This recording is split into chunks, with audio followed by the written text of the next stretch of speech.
Testing 1 2. Mic check 1 2. Testing 1 2.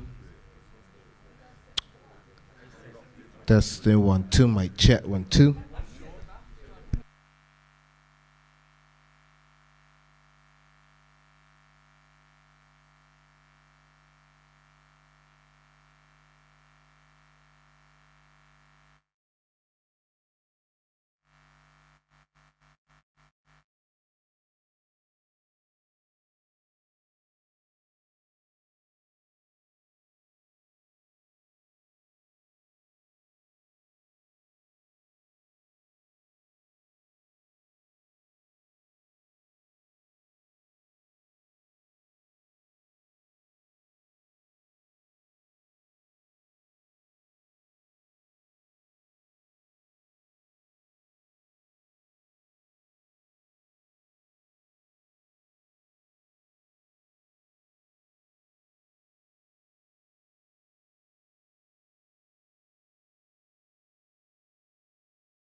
Good morning, Carlos. I knew you would be in this session. Yeah. Thank you very much, ladies and gentlemen, friends, colleagues. Welcome to the opening of the third Global Forum for National Trade Facilitation Committees, NTFCs. The first one we held in 2017 in Geneva with all our partners, was a big event in Geneva. The second one, times of COVID, was online only. And this third one here, very happy to be in Barbados, is again in person, but with live streaming of some of the sessions. We have the possibility to stream some of the parallel sessions in this Global Supply Chain Forum, so the first 3 of this forum, then we have to go to another session, then we come back with the closing, but very happy to have this like after live and online. Here we have sort of a hybrid session. I'm your moderator for the session, Jan Hoffmann, Head of Trade Logistics at UNCTAD. By way of introduction, 3 very quick thoughts. First, NTFCs, like National Trade Facilitation Committees. I confess it may not sound so exciting, no, a committee. If I tell my mother or grandmother, like, what are you working on? A committee, wow, another meeting. But there's no other way around. We must have some institutional mechanism where we get together, customs, trade, transport, public, private, the users, the providers of service. There are many measures in the WTO Trade Facilitation Agreement. There are many measures in regional agreements that require collaboration, be it a single window, coordination of working hours, be it authorized economic operators with mutual recognition. There are many, many measures that require collaboration for the NTFCs. So that was my first point. My second point is then, as we preach collaboration on the ground and support collaboration, we thought it's not a bad idea if we set a good example and also collaborate among us, the organizations that represent and work with the different stakeholders. So I'm very, very happy here to be with you and will briefly introduce our panelists who will speak at this opening. We have Minister Cummings from Government of Barbados. We have the World Customs Organization, Ricardo, happy to have you here. So it's customs is a key stakeholder. Mark from the World Trade Organization, of course, very important. They got a lot of impetus, of course, that we have the TFA at the WTO. Although I must say, we at UNCTAD, we like to say we worked on this already much longer and earlier than the WTO. But so we are happy you took it on board and really great collaboration. We have the Global Alliance for Trade Facilitation with Raul. Thank you also for joining. So that's the private sector represented here. We have International Trade Center, with whom we have also worked many years on technical notes, on implementation on the ground.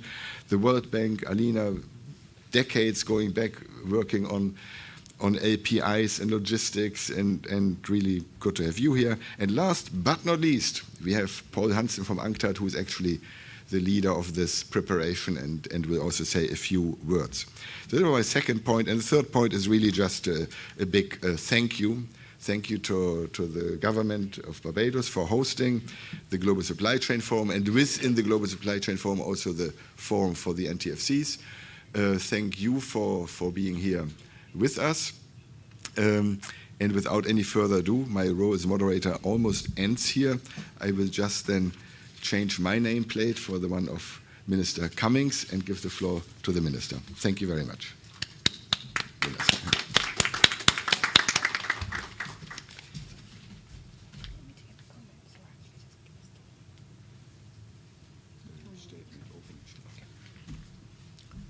Good morning to everyone, and I'm very pleased to welcome all of you to Barbados. First of all, on behalf of the government of Barbados, we are very pleased to have collaborated with UNCTAD to host this event, this inaugural event here in Barbados.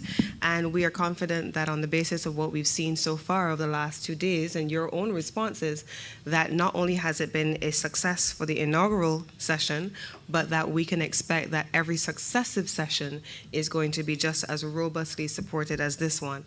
Now, I want to begin beyond the question of collaboration that was just raised by Jan in his opening comments, to speak about the importance of collaboration, but just international relationships. I mean, we are joined on the stage by a distinguished panel representing not just persons who have worked on this, but agencies that are collaborating. And I want to tell you a little bit of a personal story that perhaps puts context. So today, in this moment, I'm standing here and speaking to you as the minister with responsibility for the Trade Facilitation Committee in Barbados. But in a previous life, I sat as the trade advisor to East Africa and Uganda on behalf of the Commonwealth Secretariat. And I remember one of my colleagues, who's not in the room today, but who's our ambassador in Geneva, we were sitting in the WTO. And when the microphone opened and they gave the floor to the delegate from Uganda, he said, "Hang on, isn't that a Bajan accent?"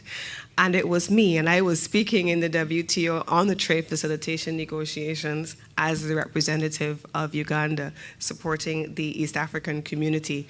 And so here now, in a different incarnation, I've come back home almost full circle and taking responsibility. At that time, my colleague, Ambassador Wilson, today was a friend of the chair of the TF committee in the midst of those negotiations. And so I am very pleased to be here in Barbados sharing space with him and with all of you and with UNCTAD and the WTO to welcome you to my homeland and to speak about collaboration.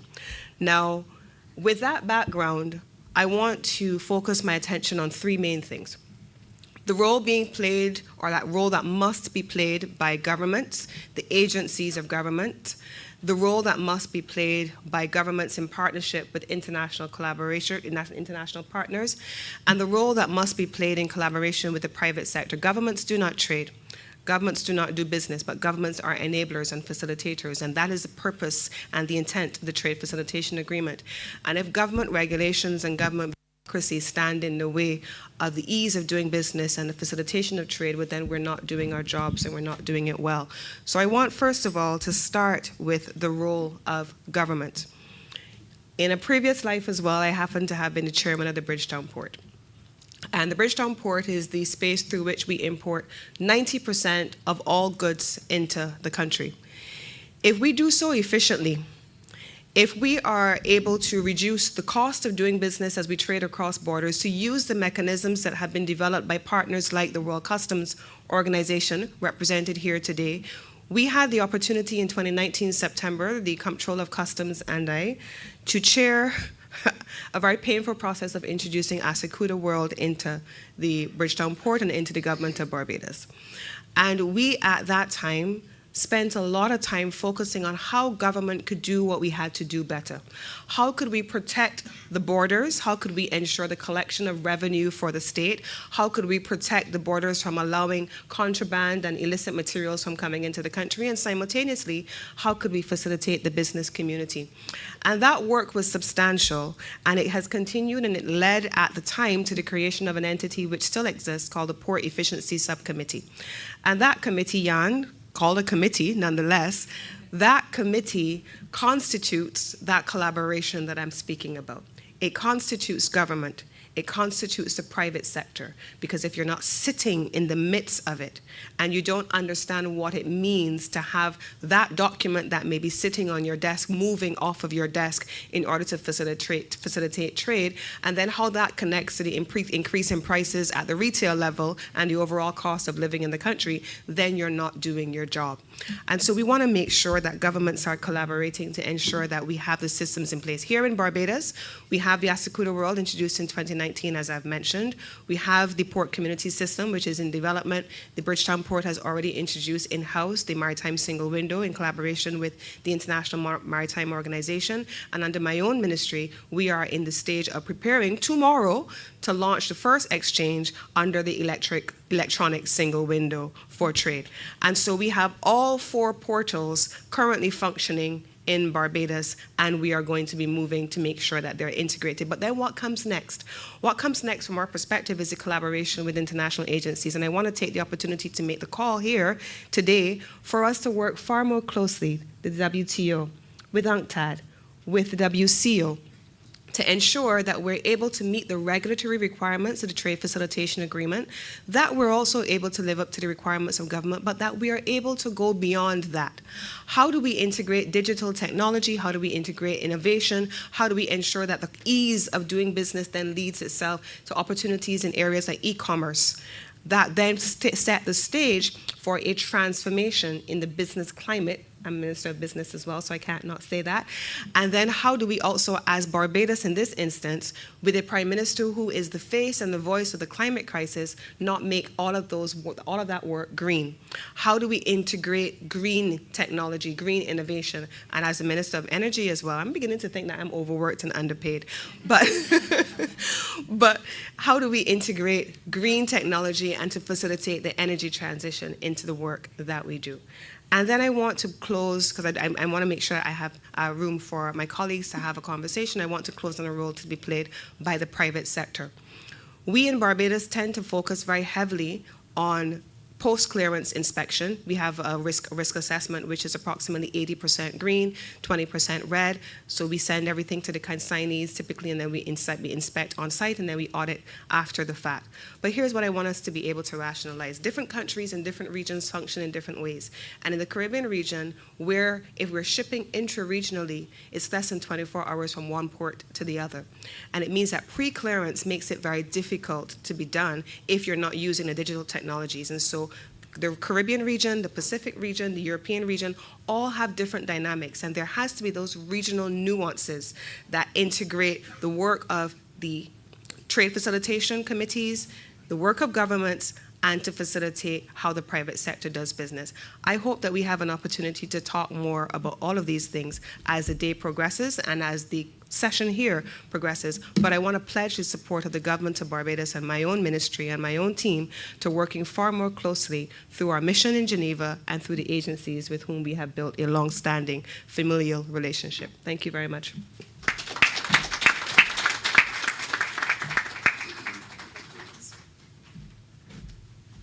Yes, thank you very much, Senator Lisa Cummins, Minister of, as you said, Energy and Business and many other things. Very happy to give the floor now to Ricardo Trevino Chapa, Deputy Secretary General of the World Customs Organization. Bienvenido.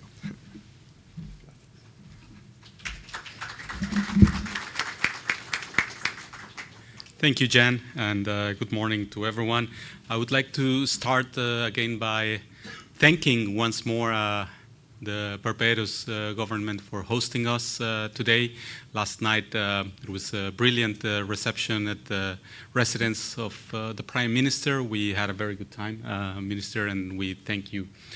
We thank the government and the people of Barbados for this warm welcoming here in your beautiful country. Thank you very much. And thank you, UNCTAD, again, for this organization and this coordination and invitation to this event. As I mentioned yesterday, the WCO, it's an organization 100% focused on customs matters. We are over 70 years old. We have 186 members covering 99% of trade, basically. And yesterday I was talking about the challenges that we have in the supply chain, and I mentioned that a specific aspect of overcoming these challenges was through cooperation. Cooperation at the level of customs to customs, cooperation at the level of customs with other border agencies, and cooperation with the private sector. And I think this session very much touches upon a very concrete tool, a specific initiative that really performs under these lines and these objectives of cooperation. As we all know, customs has a multitask and multi-objective purpose. We contribute to protection of society by mitigating the risk of counterfeit and illegal goods. We also contribute to a fair revenue collection. And of course, thirdly, we also contribute to economic growth by facilitating legal trade. And the WCO assists our members in these objectives through basically setting standards on the one hand and building capacity. All of this in a framework of strong, close cooperation with our partners, stakeholders, and with our own members. So in this regard, when we talk about trade facilitation and when we talk about how WCO assists members by harmonizing and then by setting international standards, of course we have to talk about some of our main tools like the revised Kyoto Convention, which basically consolidates most of the best practices in facilitating trade.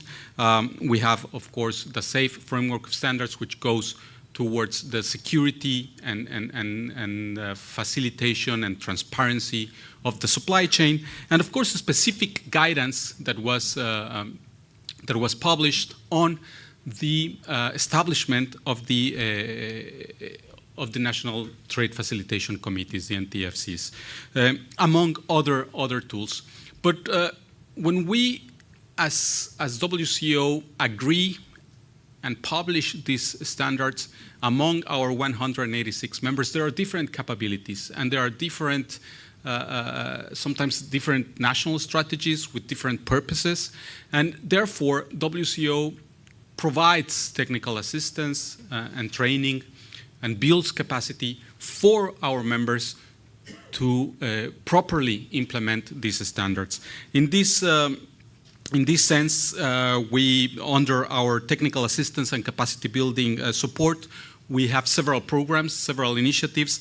I want to highlight at least two today. The one with our partners, UNCTAD and HMRC, which is the Accelerate Trade Facilitation Program. So this program is focusing in trade facilitation in our members. And the second one is the SECO WCO Global Trade Facilitation Program, which also, the first one is funded by the UK, but the second one by Switzerland. And therefore, these partners allows us as WCO to promote and to build capacity of our members for the correct implementation on standards. We also have several e-learning programs on our platform, and in this case we also promote the private sector participation. So these e-learning programs are not only focused to customs administrations, they're also focused to other border agencies, and they're also focused in incorporating the private sector into these efforts of cooperation. And this is an important one, and I must echo our minister in the important participation of the private sector in these efforts. We are on the same boat. I think everyone in society wants legal trade to flow. We want economic growth. We want to protect our families, our societies. Therefore, we must build trust. We must build trust between authorities, border authorities, and the private sector. And a way to build trust is by establishing these national trade facilitation committees. These, again, it might sound boring to say a committee, but it is effective. It is effective, and it's a mechanism that really drives us closer in cooperation, in collaboration with a multi-stakeholder purpose, with other border agencies and with the private sector. And therefore, it's something that together with UNCTAD WCO is strongly supporting with our members' customs administrations. And just to close on this aspect, I would like to briefly mention a few challenges and specific issues that we have identified through our capacity building programs, in which we have to focus efforts for the NTFCs to be efficient and productive. We have identified as best practices that we have to implement and we have to define concrete plans and roadmaps. We have to have high-level political support and involvement in these committees. We have to successfully integrate the participation of private sector. We have to also establish a way to measure performance of these national committees. And of course, we need to incentivize and foster intensive use of technology for this cooperation. So these are just some high-level principles mentions that we have identified together with our members and that we're definitely gonna keep promoting. And I know that throughout the day in this session we will keep hearing about it and hearing in more detail some of the experiences and success stories around the world. So again, thank you for this organization. And Jan, the floor back to you. Thank you very much. Have a good day.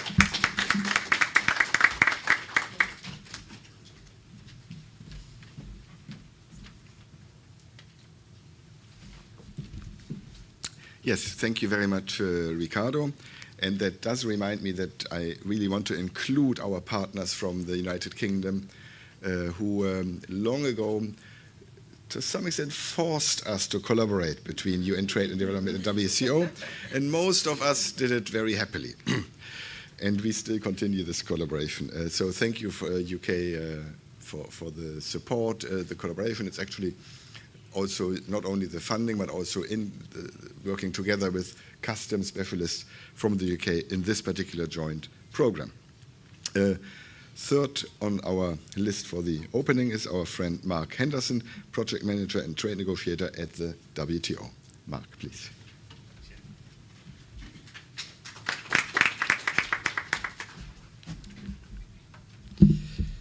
Senator, esteemed colleagues, ladies and gentlemen, I'd like to add my sincere thanks to the government of Barbados for hosting us here on this beautiful island, and to the team at the UN Trade and Development who've done a huge amount to make the forum happen. And we very much appreciate the opportunity to share the position on the panel with such esteemed speakers and have the opportunity to share our message.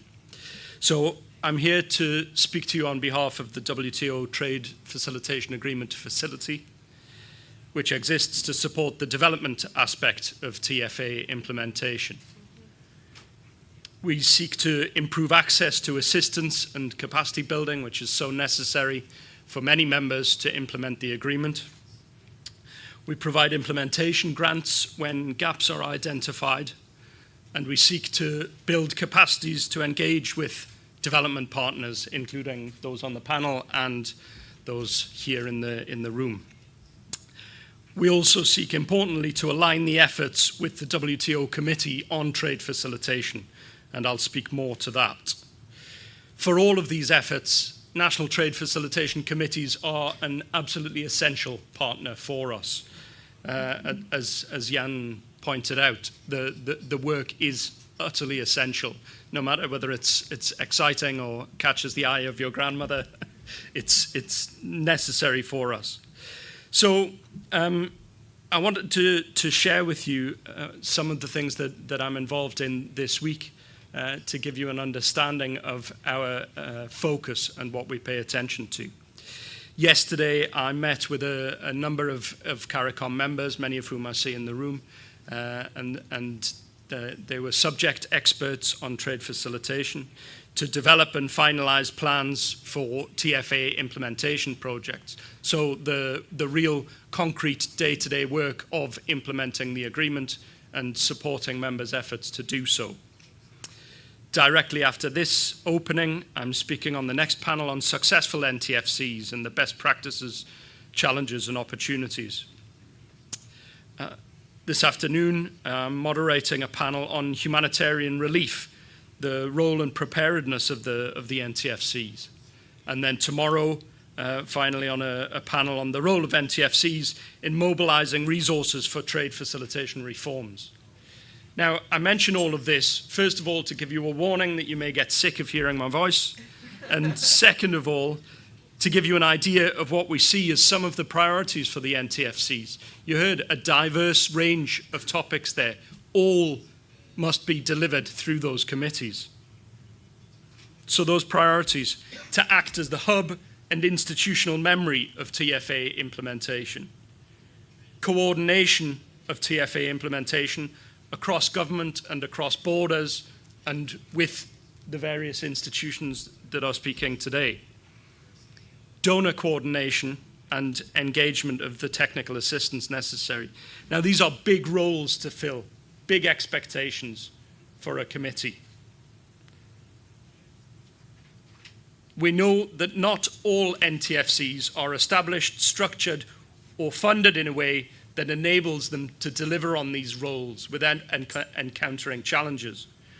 In each of my interventions in the coming days, I'll seek to explore these challenges through the thematic lens of each of the panels.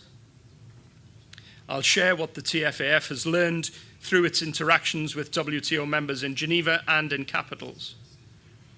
And I also hope to prompt your suggestions on how we can support these roles to inform our work, including through our reports to the WTO Committee on Trade Facilitation, working with partners represented by my colleagues on the panel here to identify implementation support for members' Category C needs, working with members to develop and launch implementation solutions when no other support is available, engaging with donors and development partners to report on emerging trends and the challenges that members are facing, and importantly, fostering South-South support between peers. The expertise is out there. I observed this yesterday. I observe it whenever I travel to participate in meetings in capital. There is a lot of expertise and understanding, and we'll seek to support that and try to unlock the exchange of information and expertise.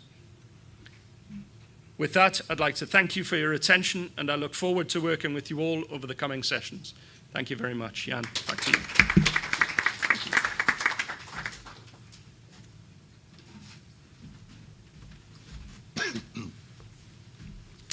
Yeah, no, thank you very much, Mark, and really long-term working together with the WTO and to help implement the TFA, and also during the negotiations, UN Trade and Development and the Annex D partners were, I think, instrumental in actually coming to that agreement.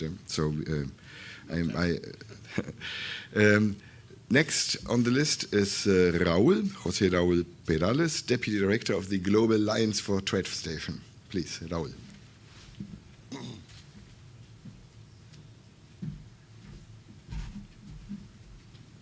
Good morning, everybody. Thank you very much for being here, ladies and gentlemen, excellencies, distinguished authorities and guests, colleagues.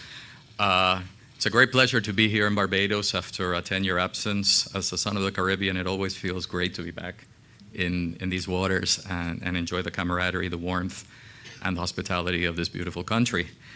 And it's also a delight here to be speaking as the voice of business and the private sector, as the counterpart on these conversations.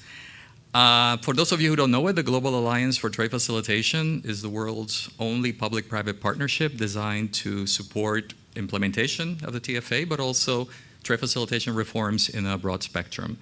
We have 3 host organizations and 3 headquarters, if you wish, in Geneva, Paris, and Washington, supported by a range of governments and 41 multinational companies whose expertise and talents and capabilities we leverage to build projects and reforms based on the user experience, right? So our approach to these reforms is not just to advance the goals of the countries that have made commitments under the TFA and the various categories, but also to build things from the bottom up, to have that bring that user experience into how many of these processes are perceived, and then finding that intersection in which governments and business can work together to build lasting and sustainable solutions. So for the Global Alliance, as I said, for Trade Facilitation, it's an honor to be joining the third forum of NTFCs. The Alliance was founded on the principles that efficient and secure trade are a shared responsibility between government authorities and the private sector. That this responsibility is best carried out through institutional vehicles that are transparent, predictable, and accountable. And that trading across borders is a right, not a privilege of the few. As a private sector vehicle for trade facilitation reforms, we believe strong national trade facilitation committees truly embody these principles of our practice. And it is for this reason that whenever possible, the Alliance works through the NTFCs as we seek to bring agencies together to share data, to reform business processes, and improve the effectiveness of border management procedures. Already, our work has become part of the agenda of 3 NTFCs in Ecuador, Zambia, and Colombia, places which, not coincidentally, is where our efforts have advanced the furthest. So again, I want to commend UNCTAD for organizing this important forum, and I want to encourage all of you here to use the next 2 days to imagine the potential that exists in our NTFCs if we truly bring the private sector and governments together as real partners, each with their strengths, perspectives, and resources to develop efficient, accessible, and sustainable cross-border trade. Thank you very much.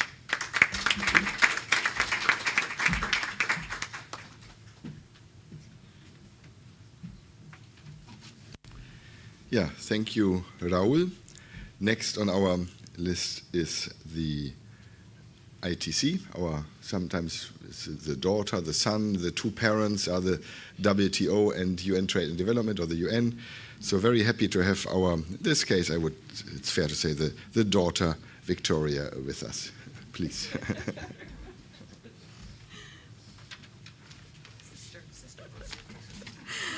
Well, thank you, Father Jan. Esteemed colleagues, panelists, esteemed ladies and gentlemen, thank you very much for this opportunity. On behalf of the whole of ITC, let me extend our sincere thanks and congratulations to the government of Barbados, to the people of Barbados, and UN Trade and Development for organizing this event and for the exceptionally warm welcome to us all. Now, one of the ways I would characterize this panel, and I will steal from the title, is an international or global supply chain of trade facilitation co-creators, helping or hoping to serve through its different focus areas, regional strengths, features, in the production of trade facilitation solutions for all, in service of the end consumer, the business, the people really aiming to live a decent everyday life. So I was really struck yesterday by the very compelling speeches, notably by the Prime Minister of Barbados, about characterizing the forum as the People's Forum and really asking some fundamental questions, right, about what global supply chains are for.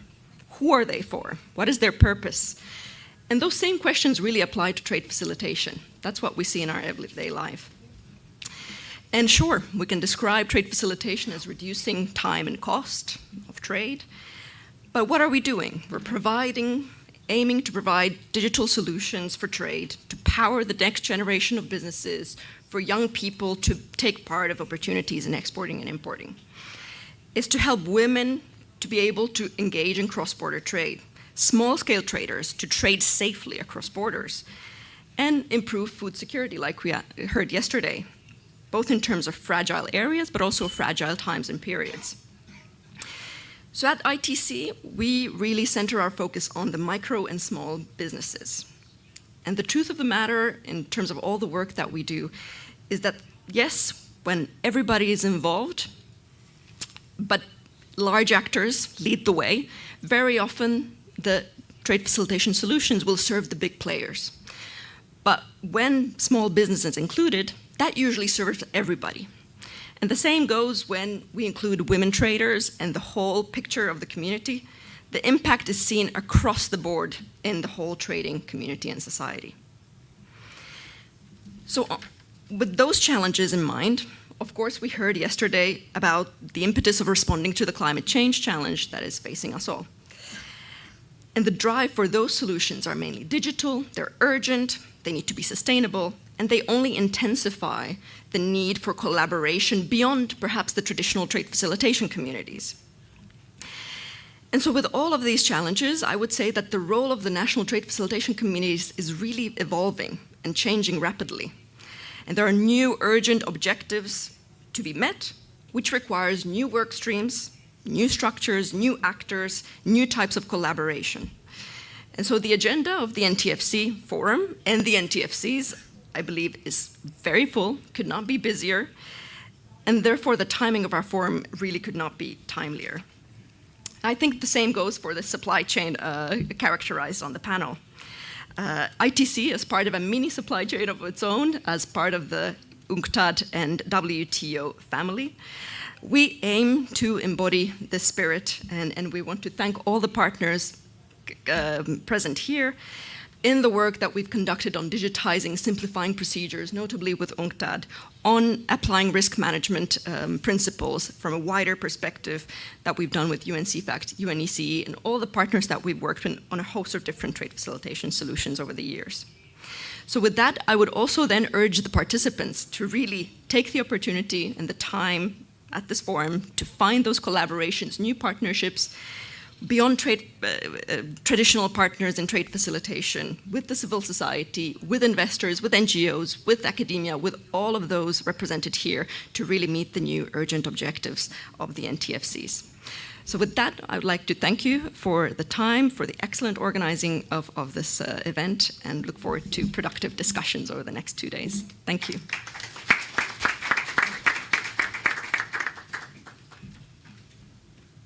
Yes, thank you very much, Victoria. You must have been happy also about the winner of the Innovation Challenge. No, you are so happy how she was so happy with her idea. A young woman, you saw her yesterday, who first time in her life outside Africa and very much ticked all the boxes, her proposal for the women, for the cross-border, for the SMEs. So that is very much your topic. Next is here on the list Alina Monica Antozzi, Senior Private Sector Development Specialist at the World Bank. Alina, thank you.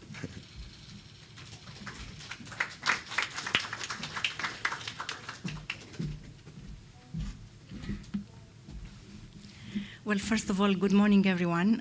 It's good to be here, my first time in Barbados. And I would like to take the opportunity to thank you again, the organizers, for putting together this very important and critical event, and also for our hosts to be such gracefully allowing us to spend time here and share our experiences in these important topics. So I represent the World Bank Group.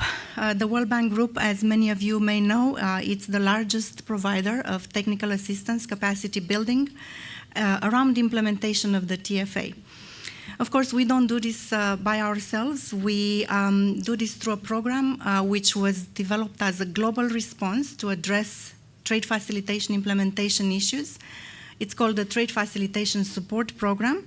The program was launched in 2014. And currently we are having projects in about 70 or so countries, many of which I am personally involved in. We are also funded by 9 donor partners: Australia, Canada, European Union, Netherlands, Norway, Sweden, Switzerland, UK, and the USA. And most importantly, we do this with, again, collaboration with our international partners, many of which are here on the podium, and some of them will be presenting during the various interesting sessions of this conference. So we'd like to thank them for that. Of course, we do many projects together with the UN Trade and Development in implementing, we support the implementation of the ASICURA program, national trade facilitation committees, risk management, and the like. So really, for us at the World Bank, the Trade Facilitation Support Program, again, it's a rapid response program of technical assistance capacity building. We are also at the World Bank Group a bit in a more privileged, I would say, position to also be able to provide long-term assistance. We have many other financing mechanisms that after the technical assistance capacity building has reached, a momentum where more addressing more complex issues are there, we come in and we provide loans or development policy operations to support more complex initiatives, implementation of the national single window being one of the most costly TFA measure to implement. So we partner with countries on different angles. First, as a rapid response through the TFSP, we provide technical assistance to countries to reform those trade facilitation laws, procedures, processes, and systems to align themselves with the international best practice that the TFA provides. So what we do at the World Bank, I think, which has gradually evolved since I joined the World Bank many years ago now, is to take a whole of a government approach. We want to make sure that everybody is at the table. And in fact, it always reminds me, I was once at a conference where they give everybody a bracelet that said, you are part of the solution. It was a very simple message, but very powerful. It just says that everybody needs to be at the table for a successful reform to take place. And sometimes, those are the most challenging things that we deal with in implementing the TFA and other measures that are perhaps more complex, is to bring people together and give a reason why we need to implement these measures. Why is it important? Is it important to have an NTFC just to have one?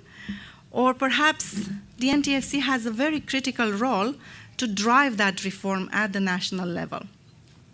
And I also compare it here because we're on an island economy with the rudder, the thing, very small thing at the end of the boat that helps steer the boat, helps keep it straight or take turns.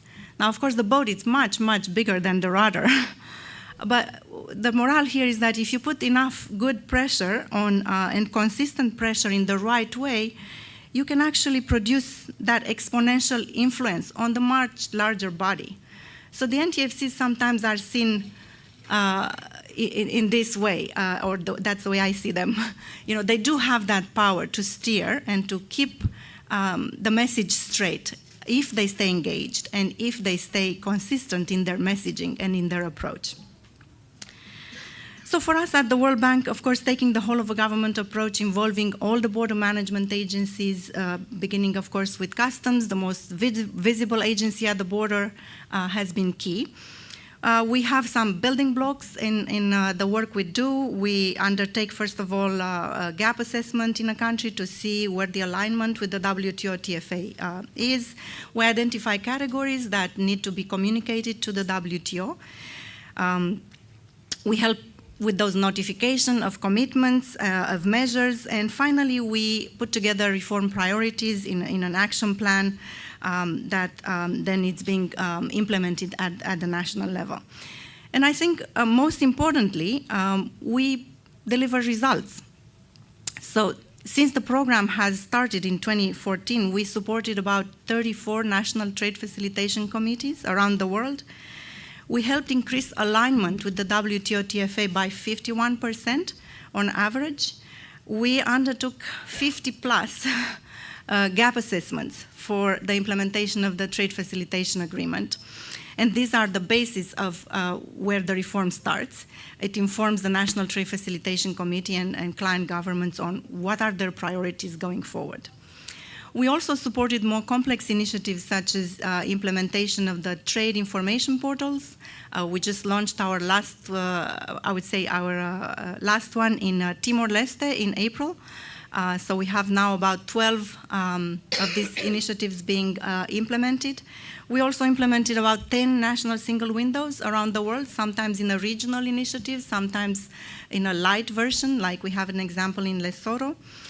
We implemented 11 AEOs, authorized economic programs, and also we supported more than 8, I would say right now, I don't have the latest number, trade and gender surveys. We heard also the minister and others here this morning mentioning the role of women-led traders that actually will play an important role. So we've taken these surveys in a number of countries, and we're now in the process of including those recommendations or some of the recommendations in the action plan for the national trade facilitation committees.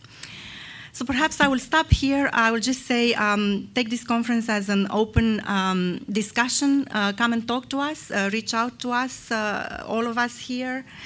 We are a rich resource of information, and we're very happy to talk to you. Thank you very much.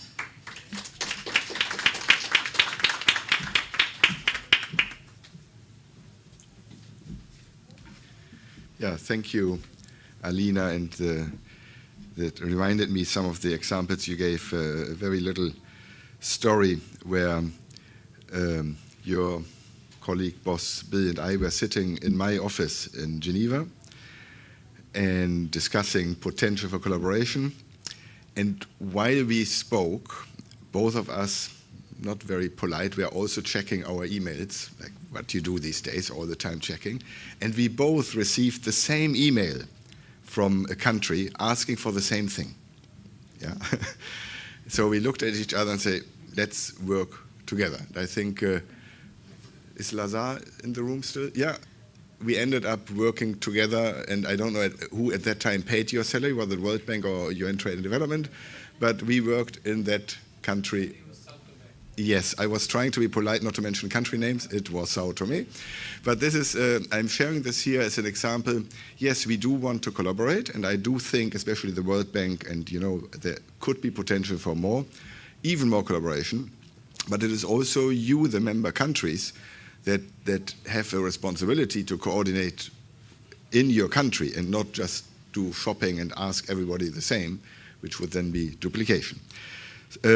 Last but not least, Paul Hansen, Chief of Trade Facilitation.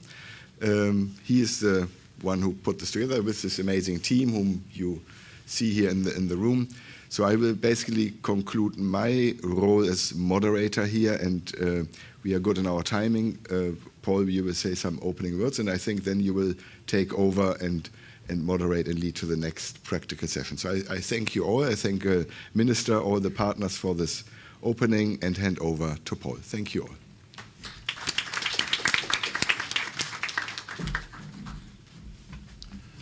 Thank you very much, Jan.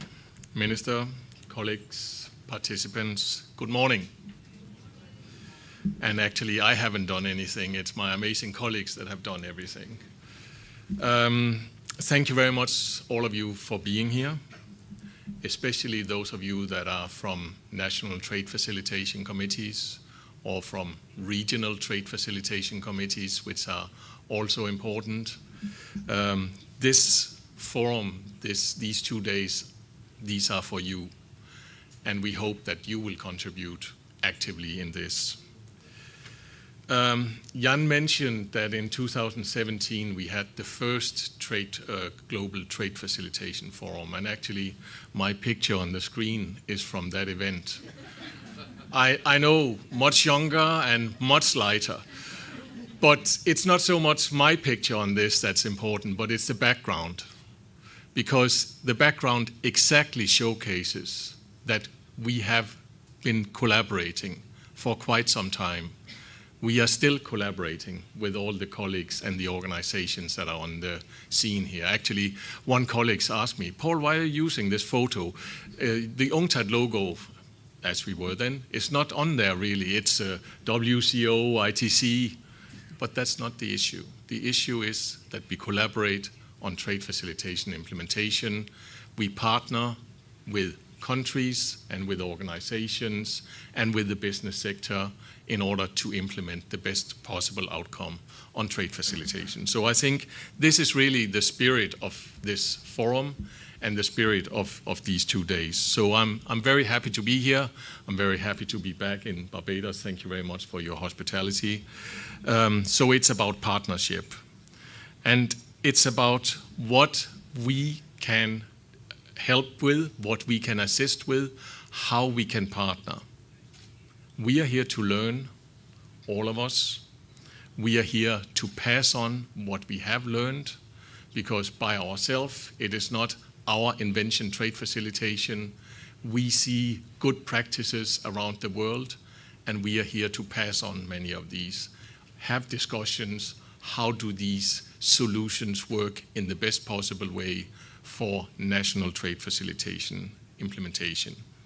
So please, as others have said, use this event to discuss amongst yourself, to discuss with you, with us, how trade facilitation can be implemented most efficiently.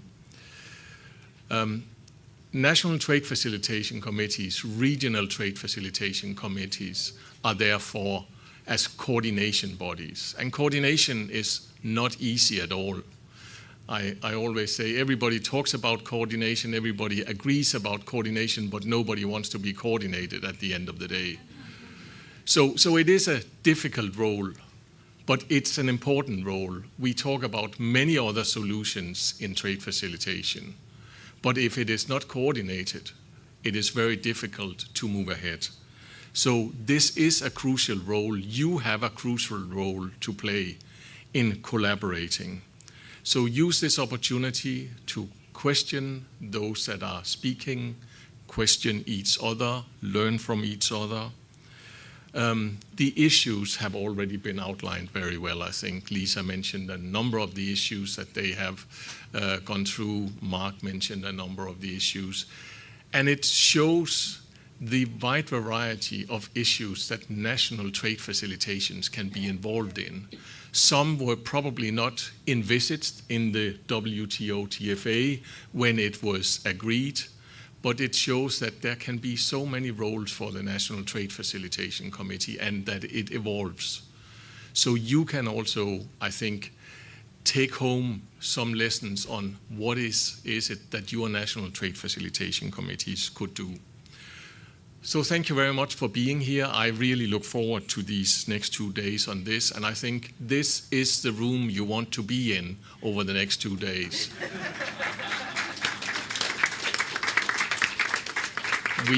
We started with a fantastic party last night, and we will have a fantastic party in this room over the next 2 days.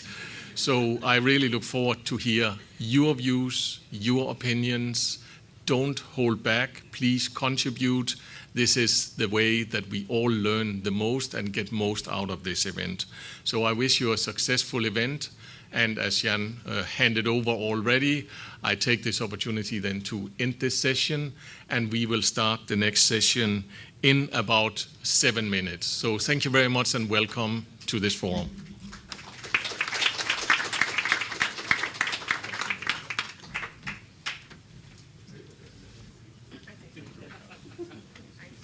Should we have a photo? Jan, please.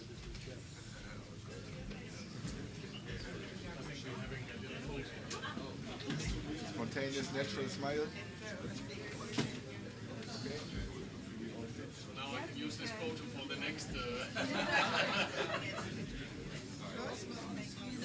You're all screened by Akshat from both sides.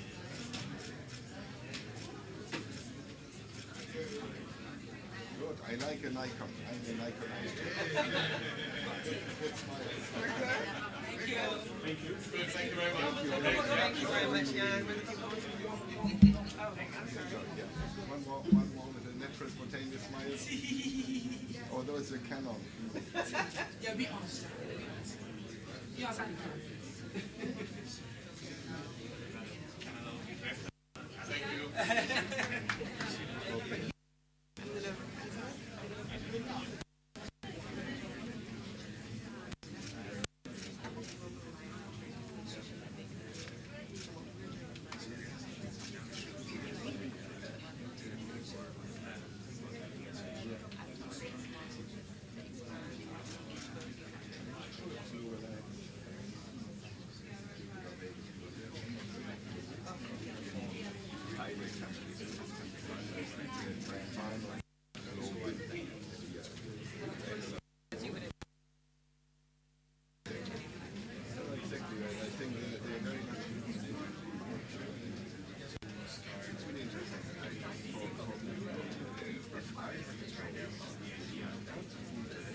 Thanks, Jen.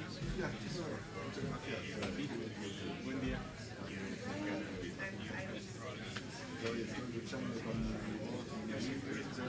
Que esté mejor. My garbage.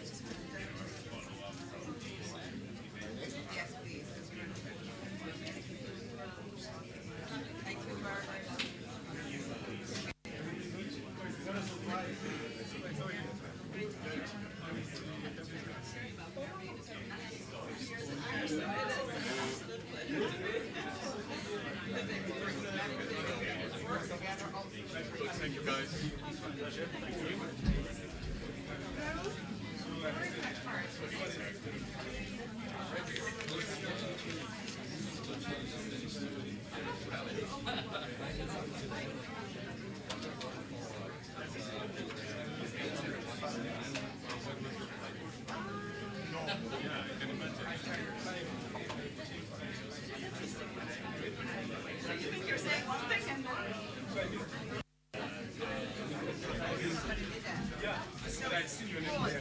Yes. I'll start here, or do I just sit here? As you wish. But I think everybody will. I don't want people to be coming to the podium.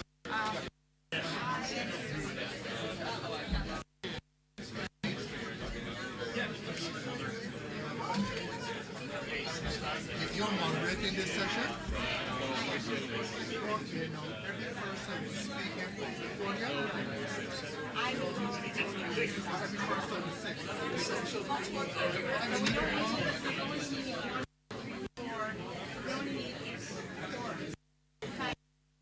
person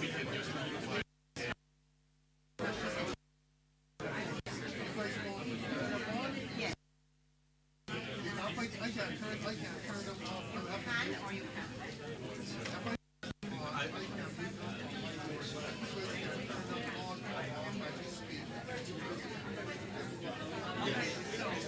I'm going to start there. Right. This is our original part, so that's no problem.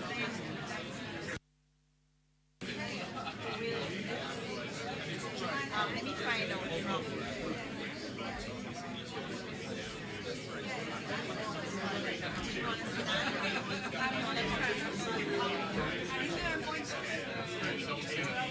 Here, I think. Here.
Come, Paul. Is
So good morning, everyone, and we're getting ready to go into session 2. And session 2 this morning is dealing with successful NTFCs, best practices, challenges, and opportunities. My panel includes someone who will be from Honduras, and those of you who need headsets for interpretation, we encourage you to get them from now because the presentation will be in Spanish. My name is Michelle Lowe. I am with the CARICOM Secretariat. I am very, very pleased to be here and to be working with Paul and his excellent team from UN Trade and Development. This panel will reinforce some of the messages that we've already heard this morning. I think we had some very good messages so far, so we want to continue the good messaging going forward throughout this entire global forum, NTFC forum. A key message that we already heard was that collaboration and coordination involving all stakeholders in the public and private sector are essential drivers for sustainable trade facilitation reforms, both at the national and the regional levels. So NTFCs, as Mark said, are the hub. For me, they are the engine room.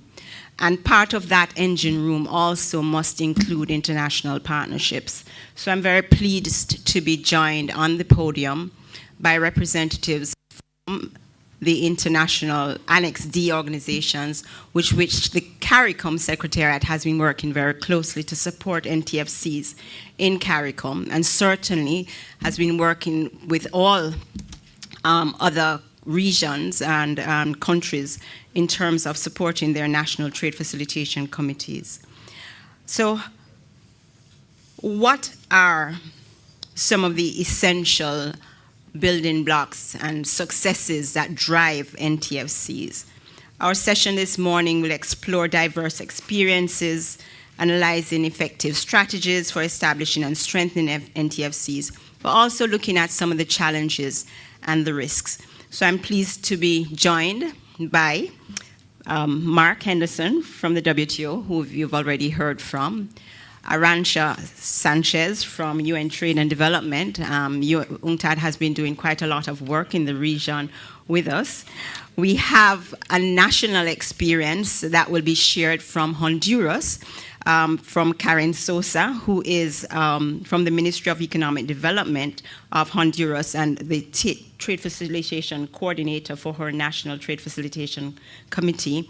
And we have Alina Antochi from the World Bank Group.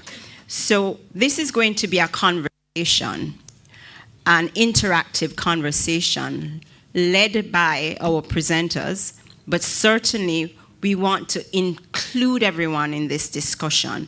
And therefore, to the extent that we can have a sharing of best practices, challenges, etc., we'd like to encourage you, please participate, please contribute to the dialogue.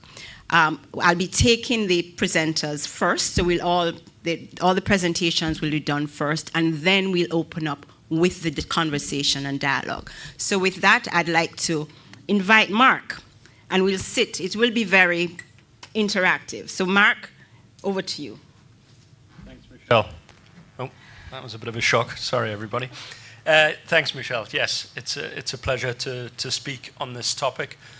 And as I mentioned in the opening, if you heard me speak, one of the things I would like to do is to link the discussion and our efforts with the Committee on Trade Facilitation in the WTO in Geneva. So that will largely form the basis for my intervention. Best practices of NTFCs has been a long-term topic of attention in the WTO Committee. Experience sharing has been on the agenda, and it's been a continuous item since May 2018. And over 25 presentations or papers have been presented to the committee. And they're available online on the TFA database if you want to explore those, and I think that would be an important an important place and resource for you to check. During the 4-year review of the TFA in 2021, the committee decided to draft a document on good practices and building blocks for successful committees. That document was last discussed in the committee in September, and its reference number is GTFAW 96 Rev 1. That's the very accessible and user-friendly referencing numbers that we use in the WTO. If you want that from me, I'll be happy to share it, of course.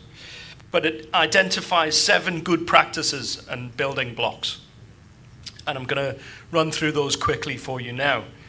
First of all, and these are very evident to us all who work on NTFCs, but the important point is that they've been captured in the work of the committee in Geneva.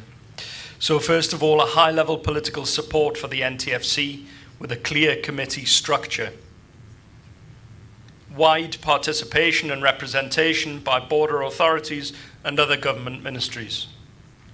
Private sector participation. It's been mentioned a few times already this morning. Clear communication flow. That's how it can act as the hub that we discussed. Clear goals and priorities necessary to drive reform processes forward. Capacity building and training programs for NTFC members and their secretariats. And importantly, performance measurement and monitoring, again, an essential element of the reform process. So those are the 7 good practices and principles captured in the document. I'd now like to propose some next steps. If you're sitting there and you have a good practice or principle that you think is not reflected in that list, get involved in the document, in the discussions in the committee. And you can do that by, as an NTFC, presenting your own success and challenges on this topic under that agenda item on experience sharing. You can also instruct your Geneva delegate to engage in the discussions and share your inputs, either individually or as part of a group or a region.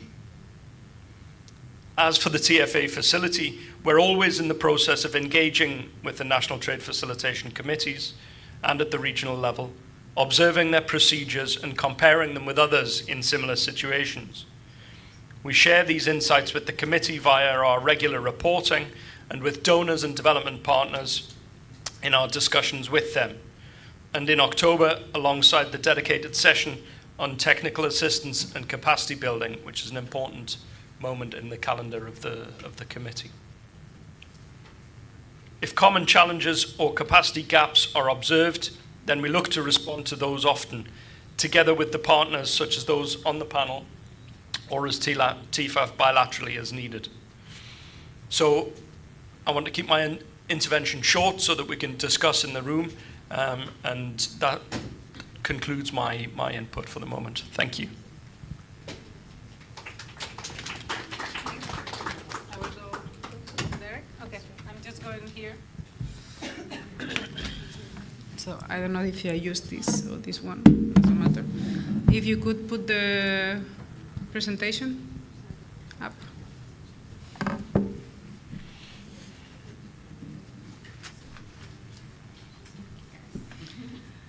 So let me see if it works. Yes, it works. Perfect.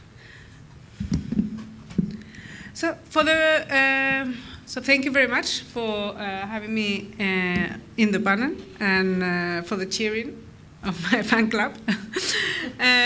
So for the past 12 years, I have dedicated myself to the study of the NTFCs. I've written several studies on NTFCs, looked into it. I have worked with around 40 countries. And looking into all of this, I have realized 2 things. First is that NTFCs, they're like human beings. They go through life without having everything figured out. So they might have good years and years where, you know, at the end of the year, you're just happy that you're still alive and breathing. So my point is, what makes a good and a bad year in an NTFC? what is the difference between a successful or a not so successful NTFC. So when you inquire about these success factors, right, you have the list that Mark gave to you. They inquire to the NTFCs at the WTO and to the WTO members. This is the list that you. So when you inquire about the key success factors, the most highlighted ones are political support, financial resources, private sector involvement, and we have lots of statistics about those in our database. And indeed, these elements are crucial. However, what often goes unnoticed and unacknowledged by NTFC members is their own pivotal role. Even for the most well-organized national trade facilitation committees, its sustainability hinged on having a champion. And today in this room, actually, it's full of champions. I can see many of them. On the panel, we have Karen, but on the audience, I can see so many faces with whom I'm working. And I have the privilege to witness many of you passionately dedicating yourself, investing your souls to make things happen against all odds. And the odds are sometimes really bad, right? But still, you are there fighting to move things forward. So, dear audience, never underestimate the profound influence that each of you can exert on the success of your NTFC. Those of you serving as part of the secretariat of an NTFC, you know that this is a challenging role, and tools might be essential to help you. In 2021, responding to the needs of the NTFCs to better monitor and enhance the work of the committee, the UN Trade and Development launched the Reform Tracker, which is a web-based management and monitoring tool. Since then, have adopted it, and in 2023, following extensive discussions with countries, missions on the field, where we used the tool with the NTFCs, it became evident to us that some enhancements were necessary to ensure greater flexibility and user-friendliness of the tool. And after months of diligent effort, I'm thrilled to unveil the Upgrade Reform Tracker to you. You are the first ones that are going to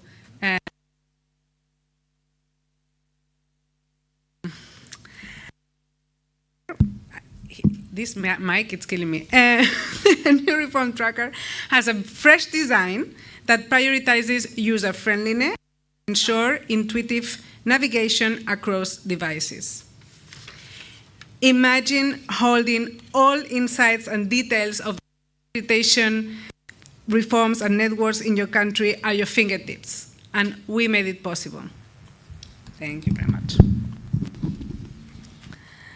So the new Reform Tracker includes like a flexible planning approach that enables you to generate as many clusters of reforms, groupings of reforms as you need, but retain full, complete control of the access rights of each cluster. What does this mean?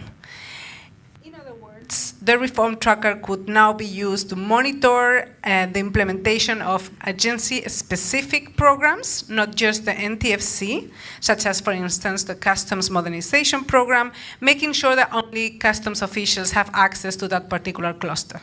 So it gives really a lot of flexibility to the current NTFC. To the current Reform Tracker. For each cluster, you can include precise key performance indicators, following best practices to create your own result framework. Hence, you can easily track the progress of the different indicators against baselines and targets. All KPIs are easily traceable in the Reform Tracker statistics dashboards with full accountability, and you can leverage it with its filtering options to identify trade and patterns effectively.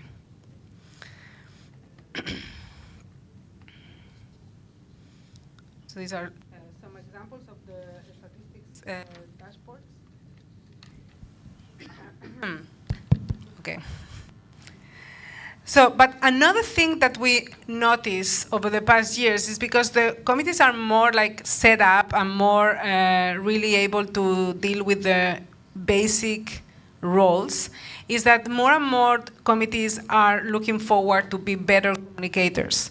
And responding to that need, the new reform tracker puts the communication capacities of the national trade facilitation committees at the forefront of the tool, with a dedicated NTFC website section, a resource page, and a monthly newsletter that are now available on the NTFC for all of the NTFCs, and it empowers them to effectively engage with stakeholders.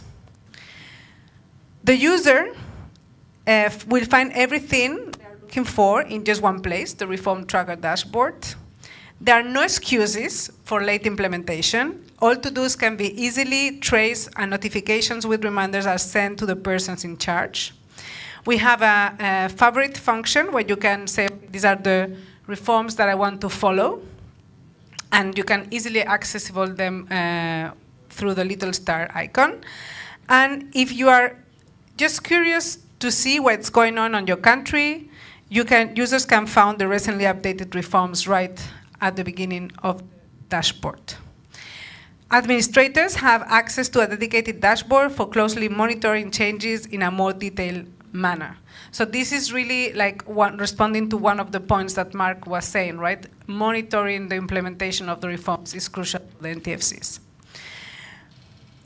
When you select a reform, you can access several tabs full of information, like the reform description, the team implementing the reform, the tasks that have been created to ensure the full implementation of the reform. Under the monitoring tab, you can find the latest updates of the reform. Key documents for the reform are also gathered in the tracker. And you will have a dedicated space to show all meetings that were organized for that particular reform. I hope that you are as excited about all these new developments as I am. We are now in 2024 starting the piloting of the tool in Egypt. And we will continue through the European summer, so July, August, September, to move it into the nearly 30 countries that are now using the reform tracker across all continents. If you wish to know more, around November we will organize an event where everyone will be invited to join and to see how countries are really using the new tool. And also, if you just mentioned that we do a lot of studies on NTFCs, so we have gathered fresh data on the level of operationalization of NTFCs. We are trying to figure out whether, like with the wines, whether 2023 was a good year or a bad year for NTFCs.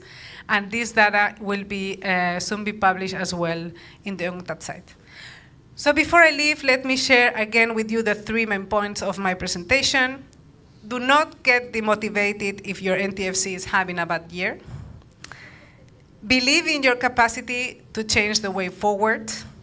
And if you're struggling, reach out for help if you need it to all the partners. We have tools like the Reform Tracker, among others.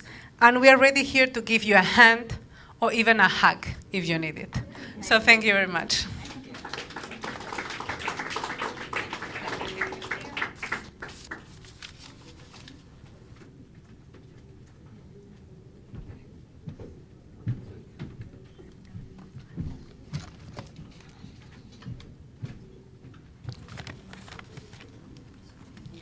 Buenos días a todos. Vamos a romper la regla, vamos a hablar en español, ¿verdad? Espero no incomodarles. Le agradezco a los organizadores, a la UNTAC, al gobierno de Barbados por esta invitación. Nos sentimos muy honrados. Hablo por todos mis colegas de Latinoamérica que estamos aquí muy contentos, ¿verdad?, de estarlos acompañando en este foro. Bueno, voy a hablarle un poquito de lo que es la experiencia de nuestro Comité Nacional de Facilitación de Comercio, que cariñosamente le denominamos CONFACO.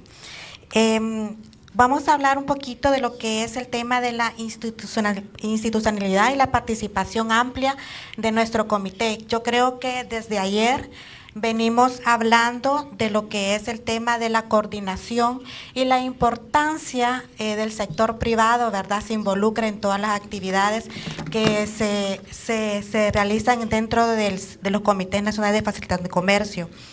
Una de las particularidades de nuestro comité es la participación inclusiva de la diversidad de agencias que participan en los puestos fronterizos y actores principales del comercio, incluyendo, como les mencioné, el sector privado que participa en nuestro comité con voz y voto.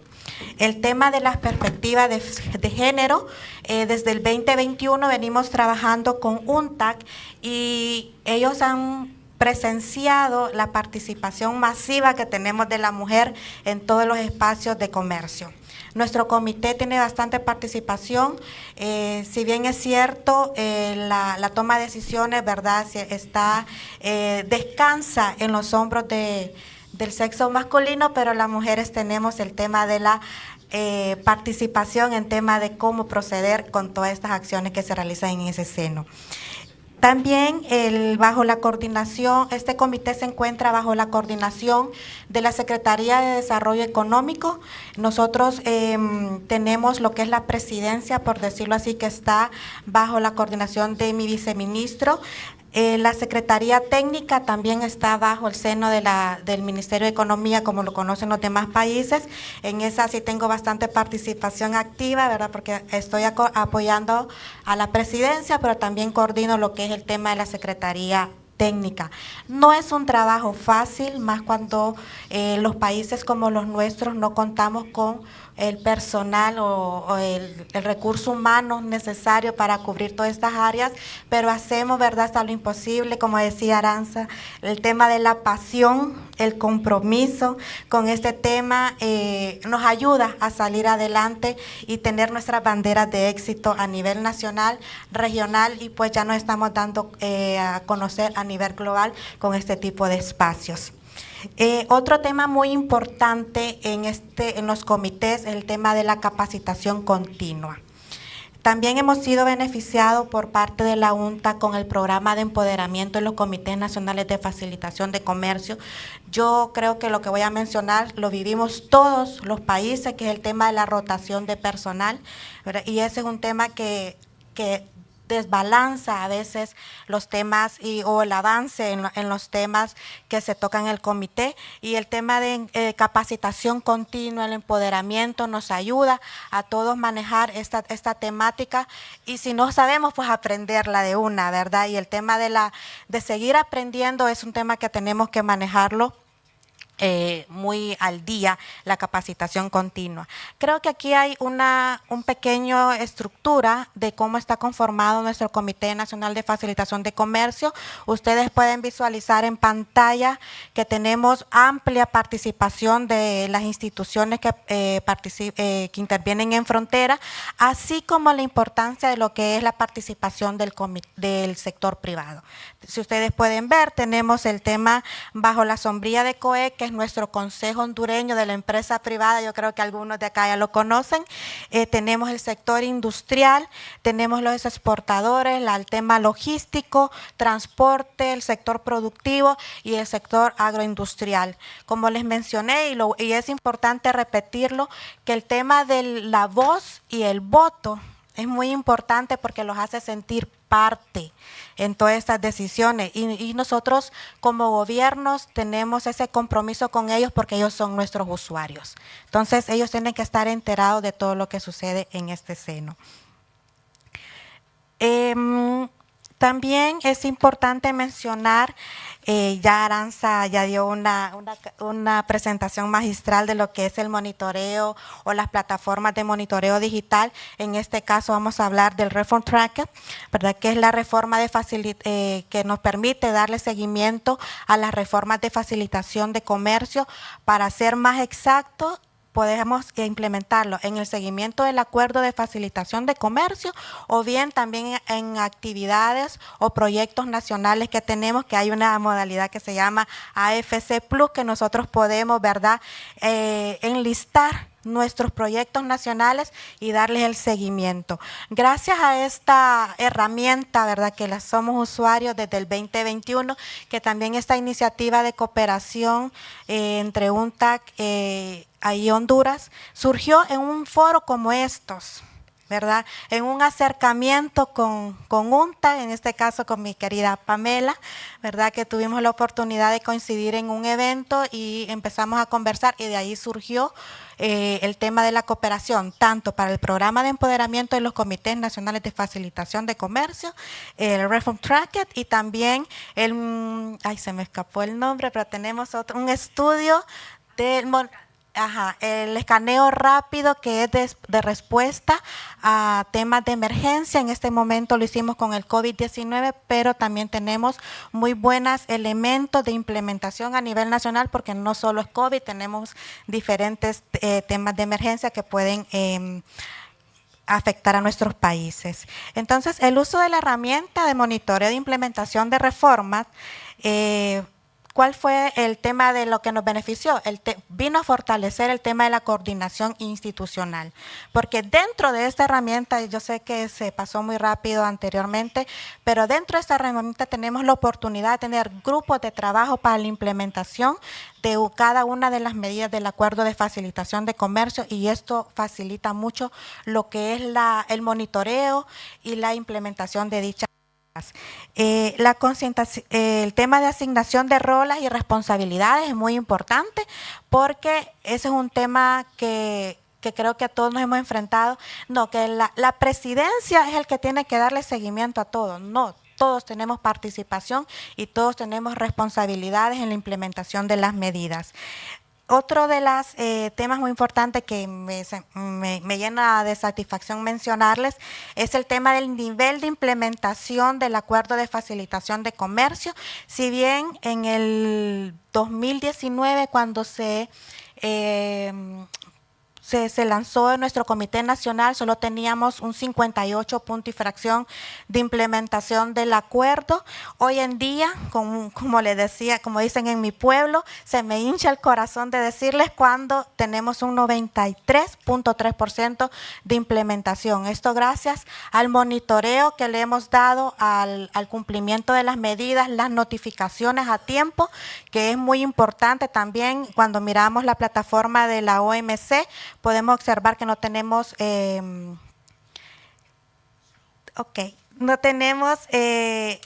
medidas pendientes. Básicamente es eso, y rápidamente para ir terminando, les quería hablar también de lo que es el tema de nuestra estrategia centroamericana de facilitación de comercio, temas muy importantes, el liderazgo activo, ¿verdad?, en la región, que tenemos con la participación en el proceso de integración profunda de la Integración Económica Centroamericana, que tenemos participación de la CIECA también, que nos está apoyando. También tenemos el tema de la integración centroamericana por medio de SICA, y es importante mencionarles que hemos realizado un encuentro regional de comités nacionales de facilitación de comercio. En junio vamos a realizar nuestro segundo encuentro regional, que este espacio es muy beneficioso, y también estamos visualizando implementar un rastreador de reformas a nivel regional para darle seguimiento y monitoreo a nuestra nueva estrategia centroamericana de facilitación de comercio. Pudiera hablar más de todo esto, pero me quedaría por aquí, y muchísimas gracias por su atención.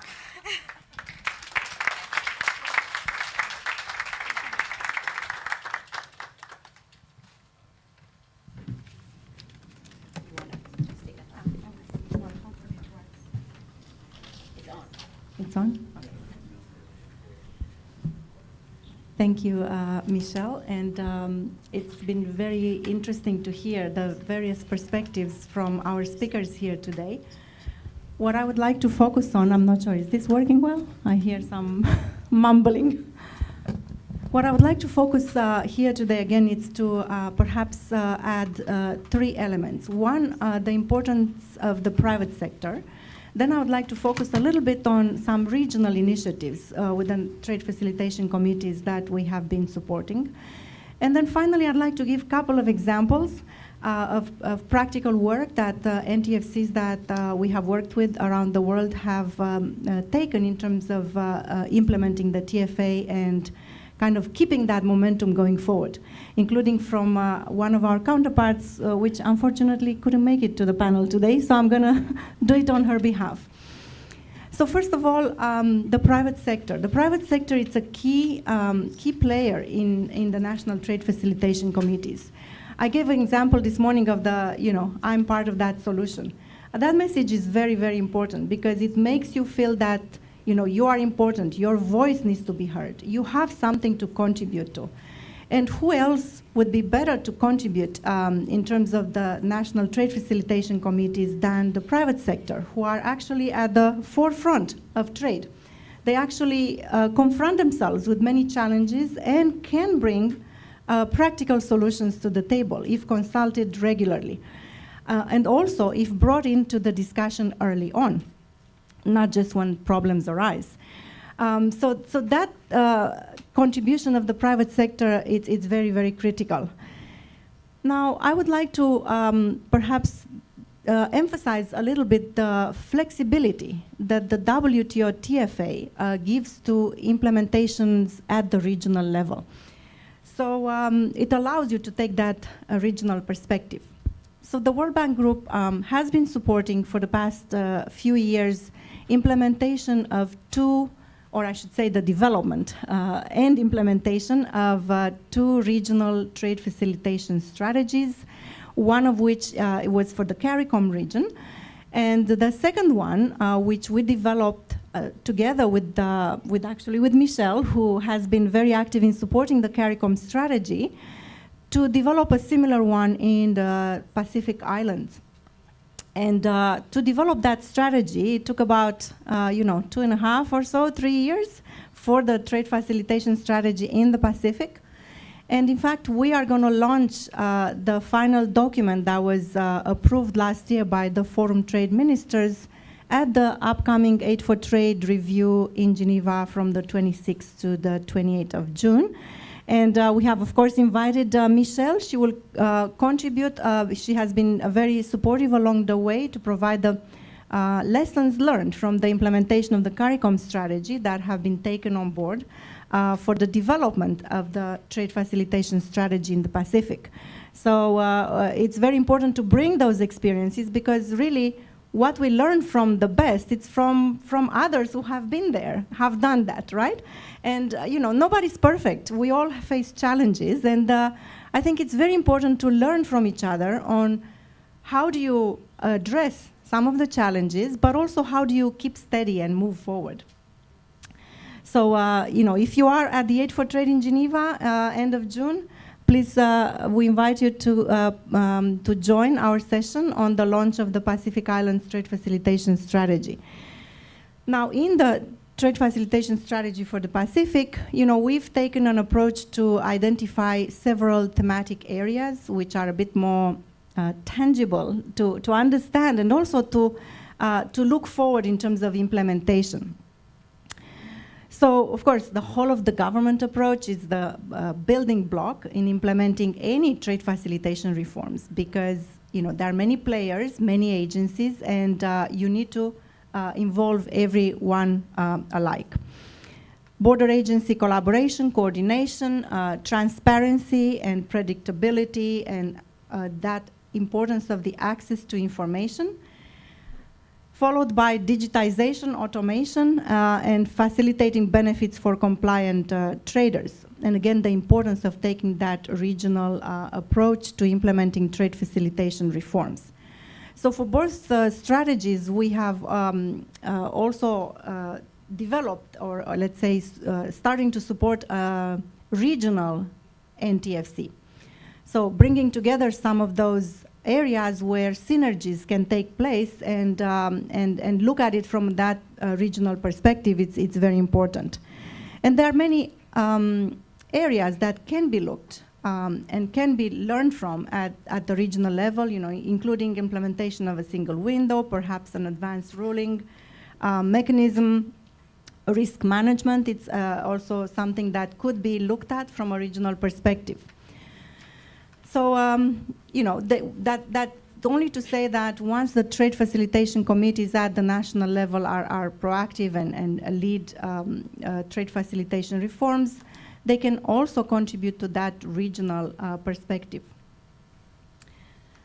So I would like to also now perhaps give some examples on how we started the work with some of the NTFCs, at the very beginning. In the morning presentation, I highlighted our building blocks. We first undertake a TFA gap analysis assessment to look at the status quo, at the current situation, at gaps in implementation. We put together an action plan that is then taken forward by the NTFC.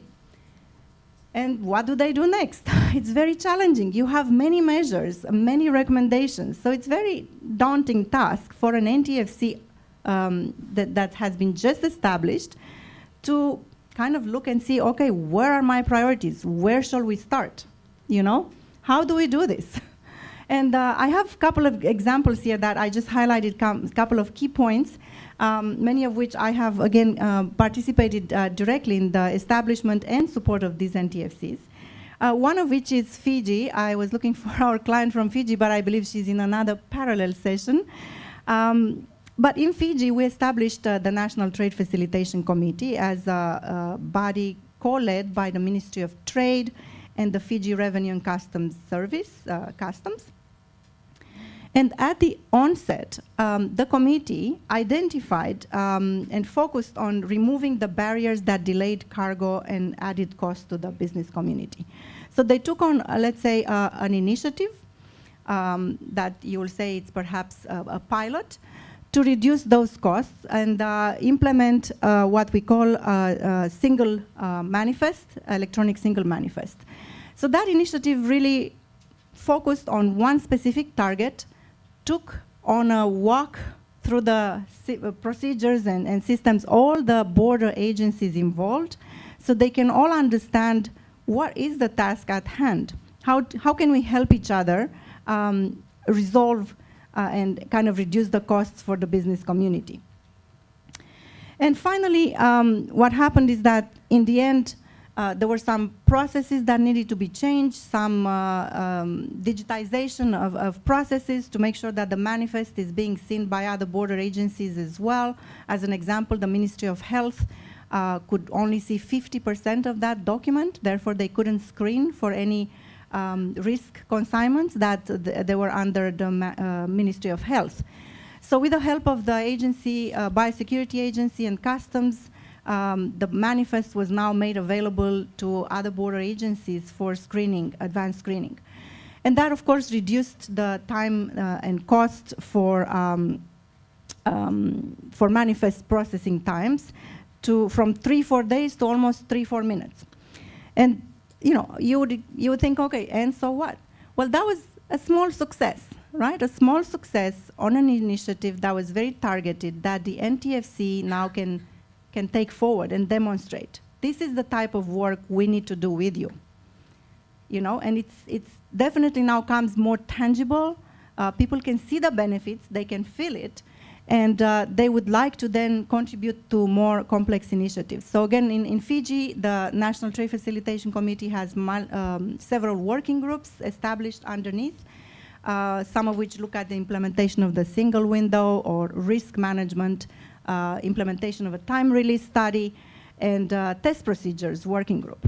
So now that that momentum has been initiated, the NTFC, it's much more empowered to go forward with implementing more complex measures. And the other aspect that I think I need to mention again is, the TFA has many articles, and it's a legal agreement, right?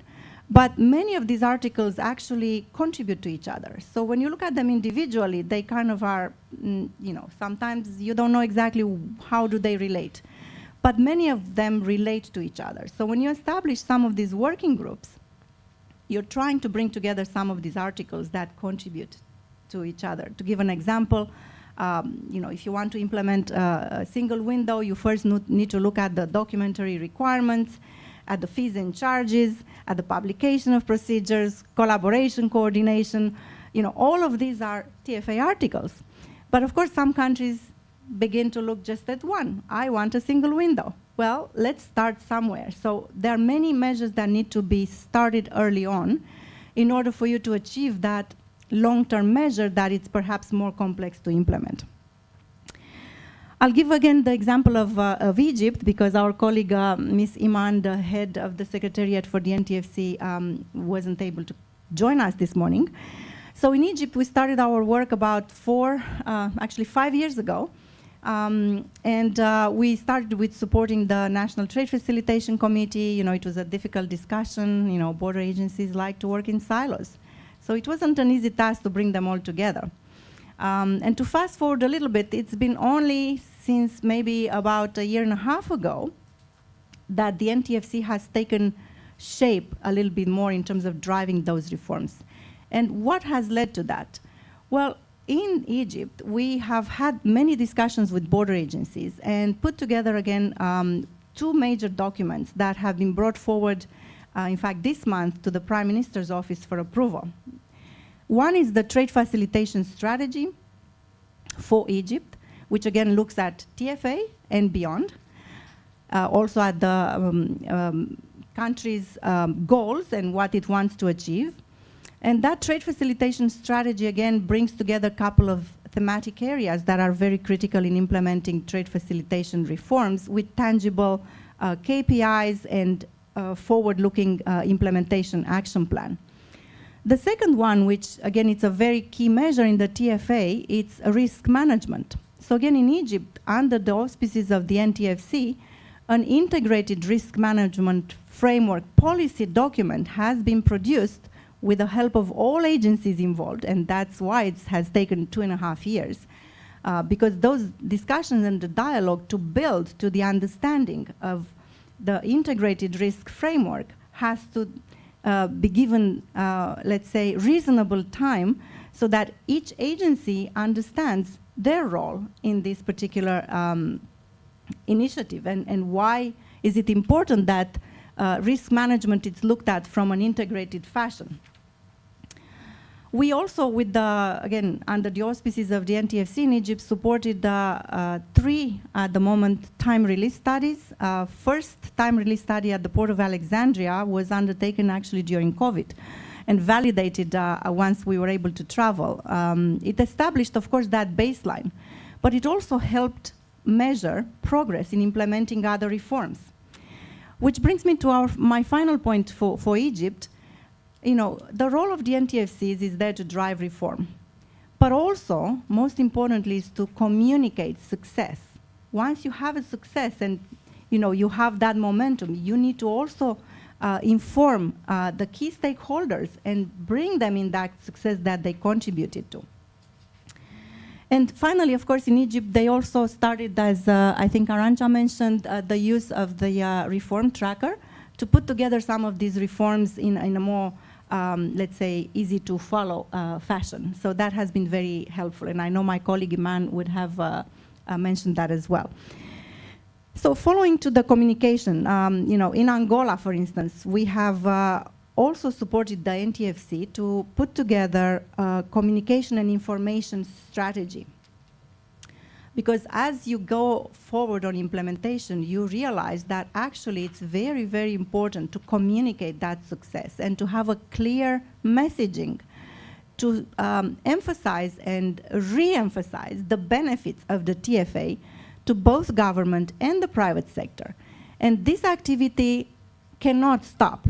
It has to be continuous. Even if you have advanced and you are close to full implementation, it is still very critical to remind everybody that they contributed to this success and to give back and to acknowledge the progress made so far was with the help of key stakeholders. So again, in Angola, that communication strategy was very, very useful to share those results on the reforms undertaken. So I'll stop here. I had another example from Montenegro, but I see Michelle perhaps wanting to start some conversation here. So I'll stop here. Thank you very much.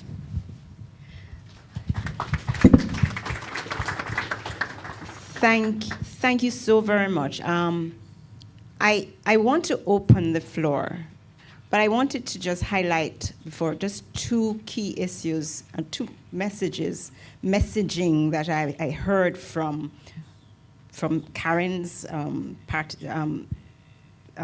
presentation, and certainly from yours, Alina. The issue of a gender perspective and gender balance in the constitution of an operation of your National Trade Facilitation Committee, and the issue of private sector participation. We've been speaking about successes, we've been speaking about opportunities. I want to speak about the challenges. What are the challenges that you have found, for example, Karen, as it relates to involving private sector and ensuring that the private sector influences the agenda for trade facilitation reform in Honduras? Ok, creo que desde el inicio ha sido un reto el tema del sector privado, pero ha sido un reto que prácticamente lo hemos superado. No ha sido de la noche a la mañana, ¿verdad? Sino que lleva su tiempo. Desde que se creó el PCM, que le da vida a nuestro comité, se involucró al sector privado. Ellos estuvieron desde la construcción del PCM, cuáles iban a ser las funciones y todas las tareas que iba a realizar el comité. Entonces, como se involucró desde el inicio, creo que en el tema del comité no ha sido un reto tan difícil. Siempre hay diferencias, como en todo, ¿verdad? En todos los países, pero siempre buscamos la manera de involucrarlos en todas las decisiones que hemos tomado y las que vamos a tomar. Desde nuestro primer plan estratégico que realizamos en el marco del comité, ellos tuvieron participación activa en todos los talleres nacionales y a nivel regional también han tenido una participación activa. Somos uno de los países de la región que también nos hemos caracterizado por esa comunicación tan amistosa con el comité, pero creo que eso tiene que ver mucho también con el tema del involucramiento de las autoridades al más alto nivel y el diálogo continuo que hay con el sector. Thank you very much. I don't know if anyone else from the panel wants to highlight any specific challenges that have arisen in relation to how you incorporate and engage the private sector in the NTFCs and the regional committees as well. Any of my panel want to take that? If not, we can always open it up to the floor. So I'm sure we have representatives from many national trade facilitation committees here. Can I see your hands if you are a chair or a coordinator of a national trade facilitation committee?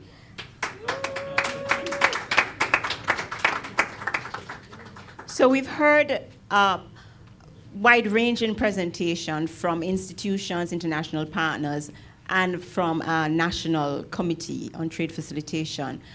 Can I open it up, therefore, to perspectives, questions, comments from the grouping here that can add to the dialogue on best practices, challenges, and opportunities? So who will take it first? No, are you putting? Our Southern African friends. Okay, great. Not South Africa, Southern African friends.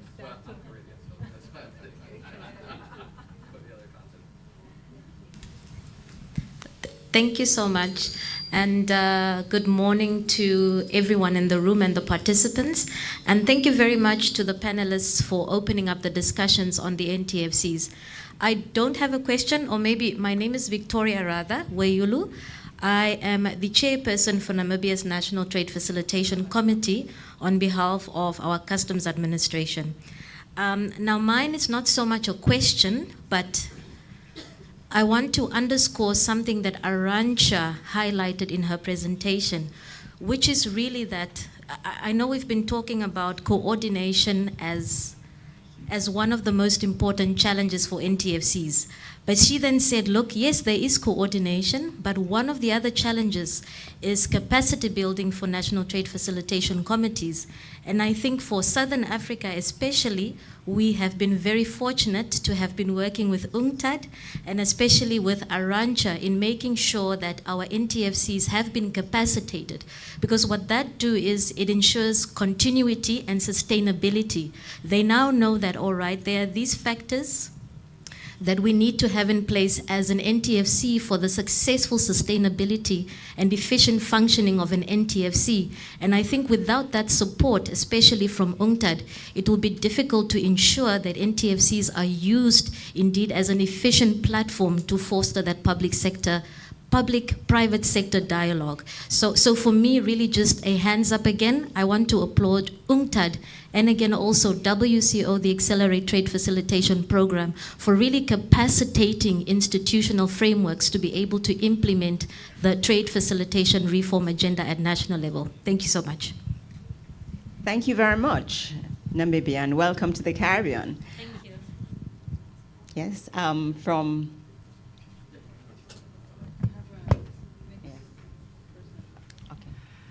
Was there someone else from South Africa who wanted to speak? And then I'll come to you. Thank you. My name is Ketsiwe Dlamini from the Kingdom of Eswatini.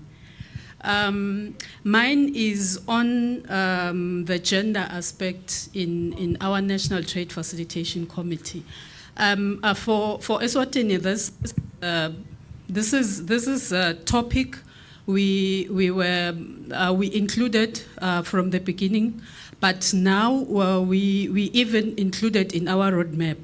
So in the country's trade facilitation roadmap, we have one goal, which is on the inclusion of gender issues in our national trade facilitation, and it also includes the youth. So these are subjects that are new, so we really want to put more effort on that. And we also made an effort to include more women in our National Facilitation Committee. Of course, we know that positions change, but I think the percentage of females is quite high. Even in our secretariat, we have more women than men. So we really put more effort on that. Thank you. Thank you. Okay, sure. And then we go to Global Alliance. Just to comment on this one, back in September, we went to Eswatini to draft with them a trade facilitation roadmap. And these issues of the inclusion of the vulnerable, the gender, I always have this impression that it's development partners that are kind of bringing these topics into or raising awareness about these topics. But what happened back in Eswatini was that they selected the people that were going to sit in the room to draft this new trade facilitation roadmap, and among them they invited a part of the government that was specifically for the representation of gender and vulnerable groups. So they went there and they kind of presenting the views and forcing to the rest of the group the importance of having a goal specific on this. So it was, for me, it was a very nice moment, but because it was really country driven. It was not of our influence or any of the other development partners, so very good. Thank you. We're going to give the final word, and we're sorry that we have to cut it short. We have to be on time for the next session, so go ahead. Thank you for the privilege. So let me be very quick. So my first question is I have two quick questions. One for Alina.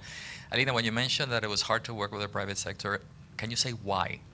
So what was the issue or issues that made it hard to get the private sector to work? Because that's where we're looking for that best practice, right? And my second point, or my second question to mostly to Alina and Arancha, but anybody in general.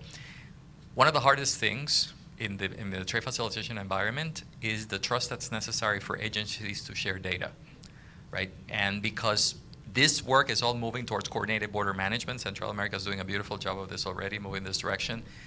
One would think that the NTFCs play or should play a key role, not necessarily in the exchange of data itself, because there are vehicles for that, but certainly in building the kind of policy trust or relationships that could pivot towards that.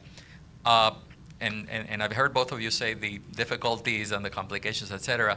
In your experience, do you see the NTFCs perhaps supporting that role or building that kind of trust, or whatever role it is that could lead to data sharing across agencies? Thank you. Very quickly, so that we Very can. quickly. Yeah, sorry. Thank you, Raul. Yes. Yeah. So, well, I guess my comment, with the private sector was more in a sense that if you want the private sector to contribute and bring those solutions, you need to involve them early on at the table. And in the example I gave from the Fiji National Trade Facilitation Committee, that first initiative that to implement the single window, the single manifest initiative was actually brought by the private sector, who actually identified that bottleneck and kind of brought it forward and supported that whole initiative going forward. In fact, we even have a video feature that we produced to emphasize how the private sector kickstarted that reform and brought, in a way, all the agencies together. Now, of course, that's not everywhere the case, and what you want the private sector at the table continuously. So the challenge is you actually, as an NTFC, need to make sure that messages are communicated clearly, and the benefits to both government and private sector are clearly communicated and discussed. And sometimes private sector, they may have different voices. So it's important that in the National Trade Facilitation Committee, you have a wide range of private sector being involved. So not just one voice, but perhaps many voices that you can hear from, including the voice of the SMEs, for instance. And I also wanted to pick on the comment on the gender and trade facilitation. Again, we did several surveys in the Pacific and in other countries around the world on challenges that women-led firms face in trade facilitation. And there were some clear messages, one of which was, there are not many represented in the NTFCs. Or perhaps they are not aware of simplified procedures or AEOs that are being offered. So again, that knowledge that we gathered through these surveys, we brought back to the NTFCs. We're starting to bring back to the NTFCs after, again, more consultations with the private sector to ensure that those messages are still there, and take one or two measures and put them in the action plan going forward. And I think your second question was with the exchange of data and how you build the trust, right?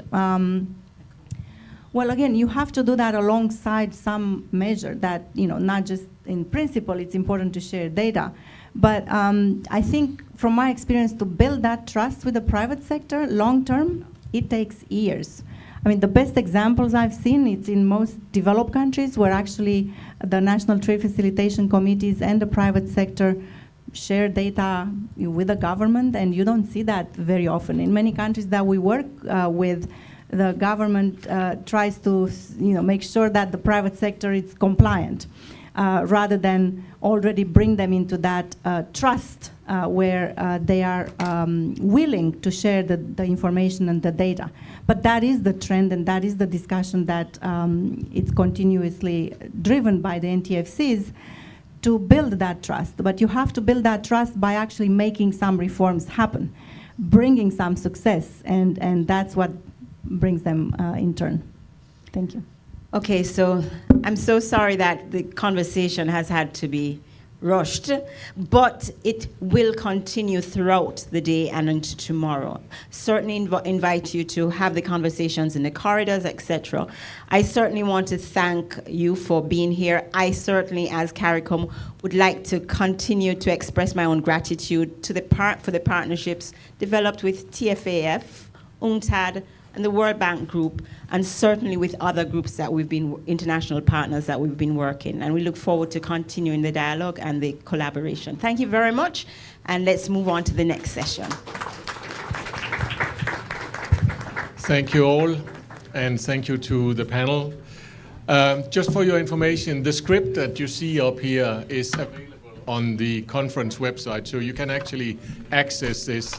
And you have also noted maybe by now that you are receiving an AI-generated summary of sessions. So this hopefully will help you in trying to capture some of what's going on. And if you have to report back home, this can also assist you. Now it's coffee break. So from 11 to 11:30, down the stairs, and there's coffee, and then you go up the stairs again, because then you come back to the next session. We start at 11:30.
All right, I suggest that we get started, and maybe more people will join us along the way. Good morning, my name is Paul Hansen.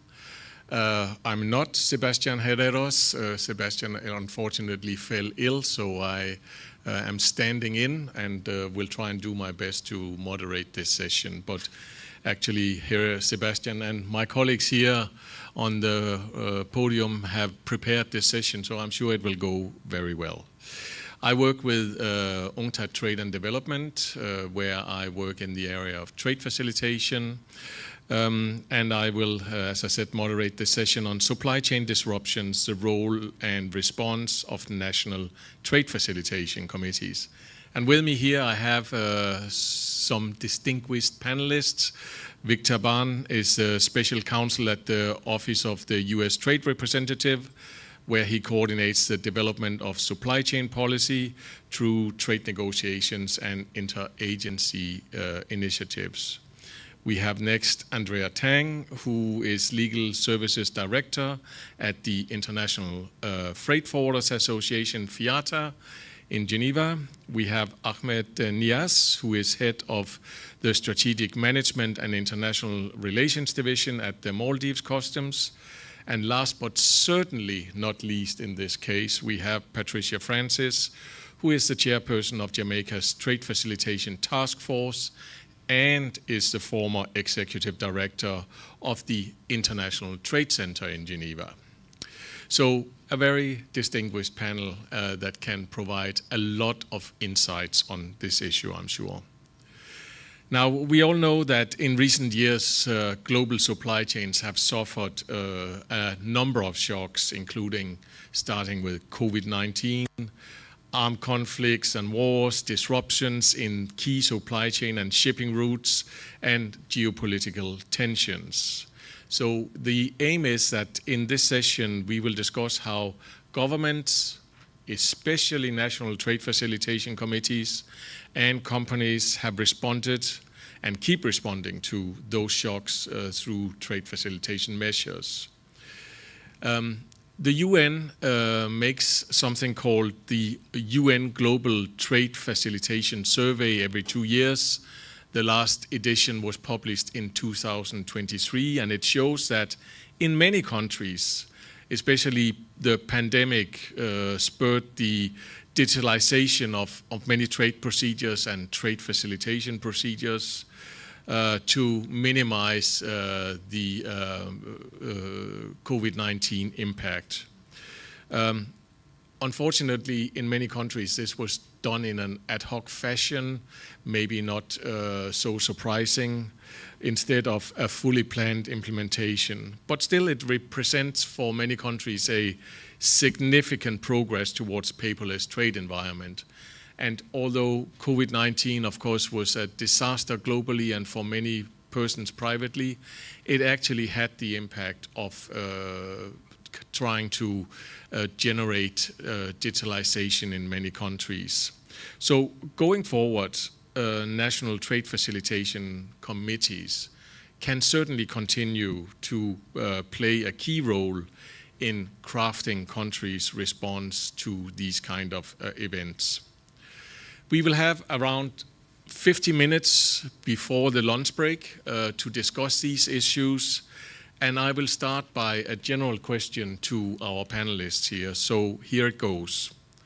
From your experience, what types of trade facilitation reforms have been most instrumental in minimizing the impact of disruptions in global supply chains that we have seen in recent years? And I would like to start with Patricia as the chair of one of the de facto national trade facilitation committees to hear from a national perspective. Patricia, and you have 5 minutes.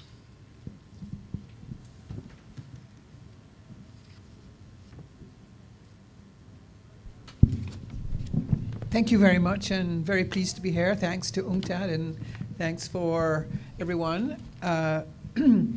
I think you sort of queued up what I was planning to say, which was talking about digitization and seeing that as probably the most impactful thing that has happened to help us to manage the process of disruption.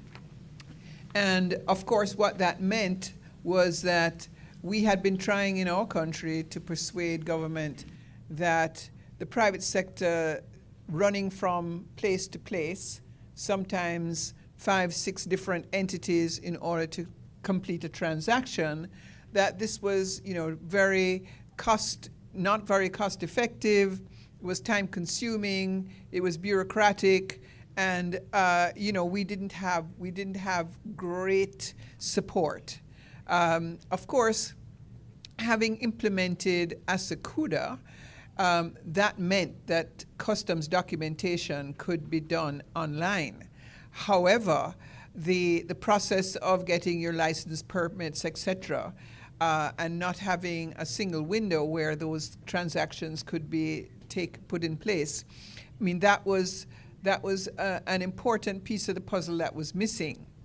So I think that gave the implementation of our single window a big push. And it created an opportunity for those of us who were preaching that this was something that needed to be done, when all of a sudden you had a huge disruption with COVID and people not being able to move from one entity to another, government agencies being closed, etc. So this to me was definitely the most important thing. And then, of course, we also implemented a port community system, because the second piece of the puzzle is, of course, if your manifests are not integrated into the system, then you're still pushing paper between the agencies that are dealing with the arrivals of your ships or your airplanes, and pushing all that paper into customs to then go through a digital transaction. I recall when we were first implementing ASACUDA, I would have these conversations with our shipping agents asking me, why do I have to print off and re-enter information? And so it was at the beginning very, very painful, but once we were able to integrate our port community system into ASACUDA, that made a huge difference. And then with the advent of the single window, we were able to bring some of the licensing and permitting actions in place, which then made another leapfrog forward. So I would say that those would be the most important changes, and I think it also was a change in attitude, which was even more important because that's more long-lasting, that people recognize that we could actually do these things online and have it securely done. Because of course everyone wanted to have their own cash, and one of the things was that there was a centralized way of collecting money and the distribution of those resources to the various organizations. At first, the lack of trust that I would be getting my resources was one of the pillars that we had to overcome. So it was a trust-building exercise also, that we could share information, that we could share resources, and that we would actually all benefit at the end of the day. So I would stop there and say that, to me, that was the most impactful for us in Jamaica. Excellent, thank you very much. And I really like the last part you also raised, because I think we see in many countries that we partner with that this is a huge concern in implementation, that this resource allocation and sharing resources is done in a way that the various agencies can actually continue in their operation. So thank you for raising that. Victor. Sure, thank you, Paul, and thank you, Patricia. I think when we talk about trade facilitation reforms that aim to mitigate supply chain disruption, we really need to come back to 3 core principles: cooperation, communication, and automation. And if we start from those principles and ask what is the work that's needed to actualize them, cooperation, communication, and automation. The work really begins with, of course, implementing the TFA. And I want to just highlight a few provisions of the TFA that go specifically to this issue of supply chain disruption. I also recommend to you a communication from the United States and others from 2022 in the WTO Trade Facilitation Committee that deals with this particular issue in the context of COVID. And I want to actually first build on Patricia's helpful intervention around digitalization and direct you to Articles 10.1, 10.2, and 10.4. Won't recap them, but generally the idea is let's focus on the information, right? The information that border authorities need, as opposed to the format, as opposed to paper versus digital or the color of ink. Let's focus on the information, get that information to the relevant authorities as quickly as possible, and certainly support what Patricia emphasized on the importance of using this opportunity to advance digitalization efforts. Other provisions, just to point you to briefly, 7.1 and 7.3, respectively, about advanced processing of information, import information, and then also separation of release from final calculation of duties. You know, the first around pre-arrival processing, advanced processing, it's pretty intuitive. We want to get the information as quickly as possible to the border authorities to mitigate disruption. Secondly, the separation of release of goods from final calculation of duties. The idea there is really if the border agencies have what they need to determine the admissibility of the goods, then the goods should be released. Perhaps subject to some payment, provisional payment, or some guarantee, but the idea is the final calculation of duty, final determination of classification associated with that duty can wait for a period of time after release. The idea really, especially in the COVID context, what it was helpful was to use that post-release process, especially to mitigate, to enhance the timely release of goods like critical medical supplies, personal protective equipment, PPE, and the like. Additionally, 7.8 around expedited shipping. The story there basically is let's let the qualified expedited shippers do what they do best, right? They have the skills, the automation, the end-to-end visibility around supply chain, in some cases temperature-controlled storage facilities, and that are all relevant to getting essential medicines and PPE into the hands of those that need it. So that was very helpful to us in the COVID period to mitigate disruption from the standpoint of expedited shippers. Article 8 also is important, border agency cooperation. So there's really two elements to that. One is sort of internal facing, right? Let's make sure our relevant border authorities are talking to each other and able to problem solve quickly. And then external, party to party, member to member, we want to make sure that our respective agencies are able to communicate and solve disruptions or issues as they arise. And then lastly, I'll just echo again Articles 10.1 and 10.2, 10.4 around digitalization, underscore that. And for now, I will pause and turn it back to Paul. Thank you very much, Victor. So that was a quick run-through, actually, of the WTO TFA. Thank you very much. But it accentuates what Alina already said, I think, in the session 2, that when you look at the TFA, there are a lot of articles, but they are not individual. They are linked with a very purposeful link because they all are dependent on each other. And I think this is something that what you just presented again showcases is that you have to think about not implementing individual articles, but implementing in a sequenced framework and then move ahead. And many of these articles are then very useful also in the context that we are discussing here. So thank you very much, Victor. Andrea, from the private sector perspective, what is your view on this?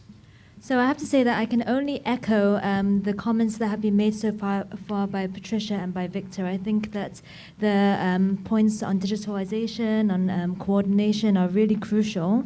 What I think the disruptions such as the pandemic and also subsequent disruptions have really highlighted is how important private sector engagement has been.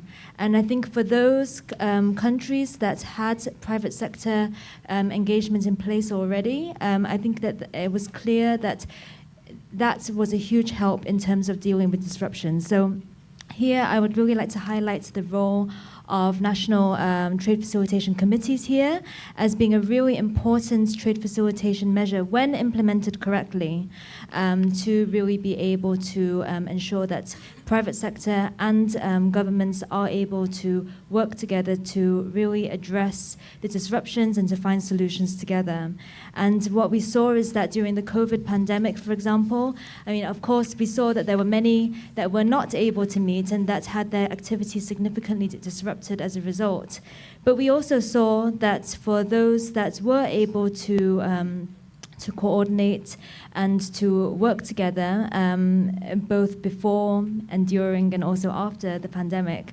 It was really an important way to respond to the crisis and to really ensure that there is this coordination in place. And this is something that I think we can draw as key lessons for future crises and current crisis, because as we know, with the supply chain, disruptions are inevitably bound to happen more and more over these next years. So, for example, FIATA did some work to really survey its members on the role of national trade facilitation committees, and we received very good responses from our member in Chile, who really talked about how the role of the trade facilitation committees was crucial to being able to address the effects of the pandemic and to consider also afterwards how to mitigate some of the biggest impacts for industry. We also had, if I may share another case study, but this is not necessarily related to the pandemic, but I think it shows really the importance of trade facilitation committees, is that in Zambia, there were significant achievements made to really quicken the clearance process at borders and reduce truck dwell times. And this was really done through the National Trade Facilitation Committee with kind of joint private sector and governmental technical committees and other response committees as well. And this really helped in the end to then increase, for example, operational hours, to really look at the number of driver facilities, parking spaces, and so forth. So I think this really shows how important it is to have this kind of communication and collaboration with the private sector. Not just also for AEO, Authorized Economic Operator programs, where I think maybe this cooperation is more acutely felt, but really overall across the industry. I think also that my fellow panelists have already talked a lot about digitalization, so I will not go into much detail on that, but I think what's clear is that with the pandemic, digitalization took a huge leap, and this wouldn't really have happened to that extent had we not had the pandemic. So that can be really seen as, I think, a positive impact of that. And I think what we really need to do now is to build on this progress, because as we heard, this wasn't done in necessarily the most coordinated manner. It was really done as a response mechanism. So now it's important to really try and build on this, to work together with the private sector, and to then see how we can use digitalization to, for example, facilitate other trade facilitation measures, such as advanced cargo information measures, which are now more and more taking place around the world, and for which these current digitalization measures, both in the industry and in government, can really, really greatly help. Great, thank you. Maybe I can just ask one question, Andrea, right away. I mean, I think we saw in many countries that the private sector during COVID-19 kind of was sidelined in some of the discussions and in the NTFCs or the disaster committees. What is your experience from the freight forwarding sector in this? Because I think we can learn some lessons and maybe be better if something like this should happen next time. I think it was really a very mixed experience, to be honest. I mean, for some of our members, honestly, they weren't even aware that there was a National Trade Facilitation Committee in their region, whereas others are very much more present and are very much more engaged. So I think all of that goes to really highlight the importance of having inclusivity and accessibility in these National Trade Facilitation Committees for all the supply chain actors, including freight forwarders and logistics providers, which are, I think, very important and active in all modes of transport, and also for SMEs and for all the sizes of companies, because that's really important. Excellent, thank you very much. Ahmed, from a national perspective, your experience on this issue. Good morning. Thank you, Paul. I would like to, first of all, thank you, appreciate and express my gratitude to the UNCTAD and also to the Asian Development Bank for giving me this opportunity to visit this beautiful country and share my experience as far as the trade facilitation reforms are concerned. As you might know, that Maldives is a country, is a small island nation lying just below Sri Lanka, and which constitute 1,200 small islands. Some of the islands are very small, that they have only 100 or 200 people living there. So it's the country where the 1,200 islands are scattered across an area of 90,000 square kilometers, just below Sri Lanka. So now you can imagine how challenging it would be for us to facilitate trade between these islands. Among those 1,200 islands, just 200 islands are used for people to live. And then, of course, we have around 200 resorts. Each island is a resort, and then most of the resorts are operated by international hotel chains, international brands. We have an economy of 6.5 billion US dollars, and the main industry is, of course, tourism. About 1/3 of the economy is actually contributed by the tourism. And then our foreign currency is around 65% of the foreign currency that we get is through tourism. The main market is European, of course, European countries, France, Italy, Germany, and Japan, of course, China. So these are the main countries that we receive tourists.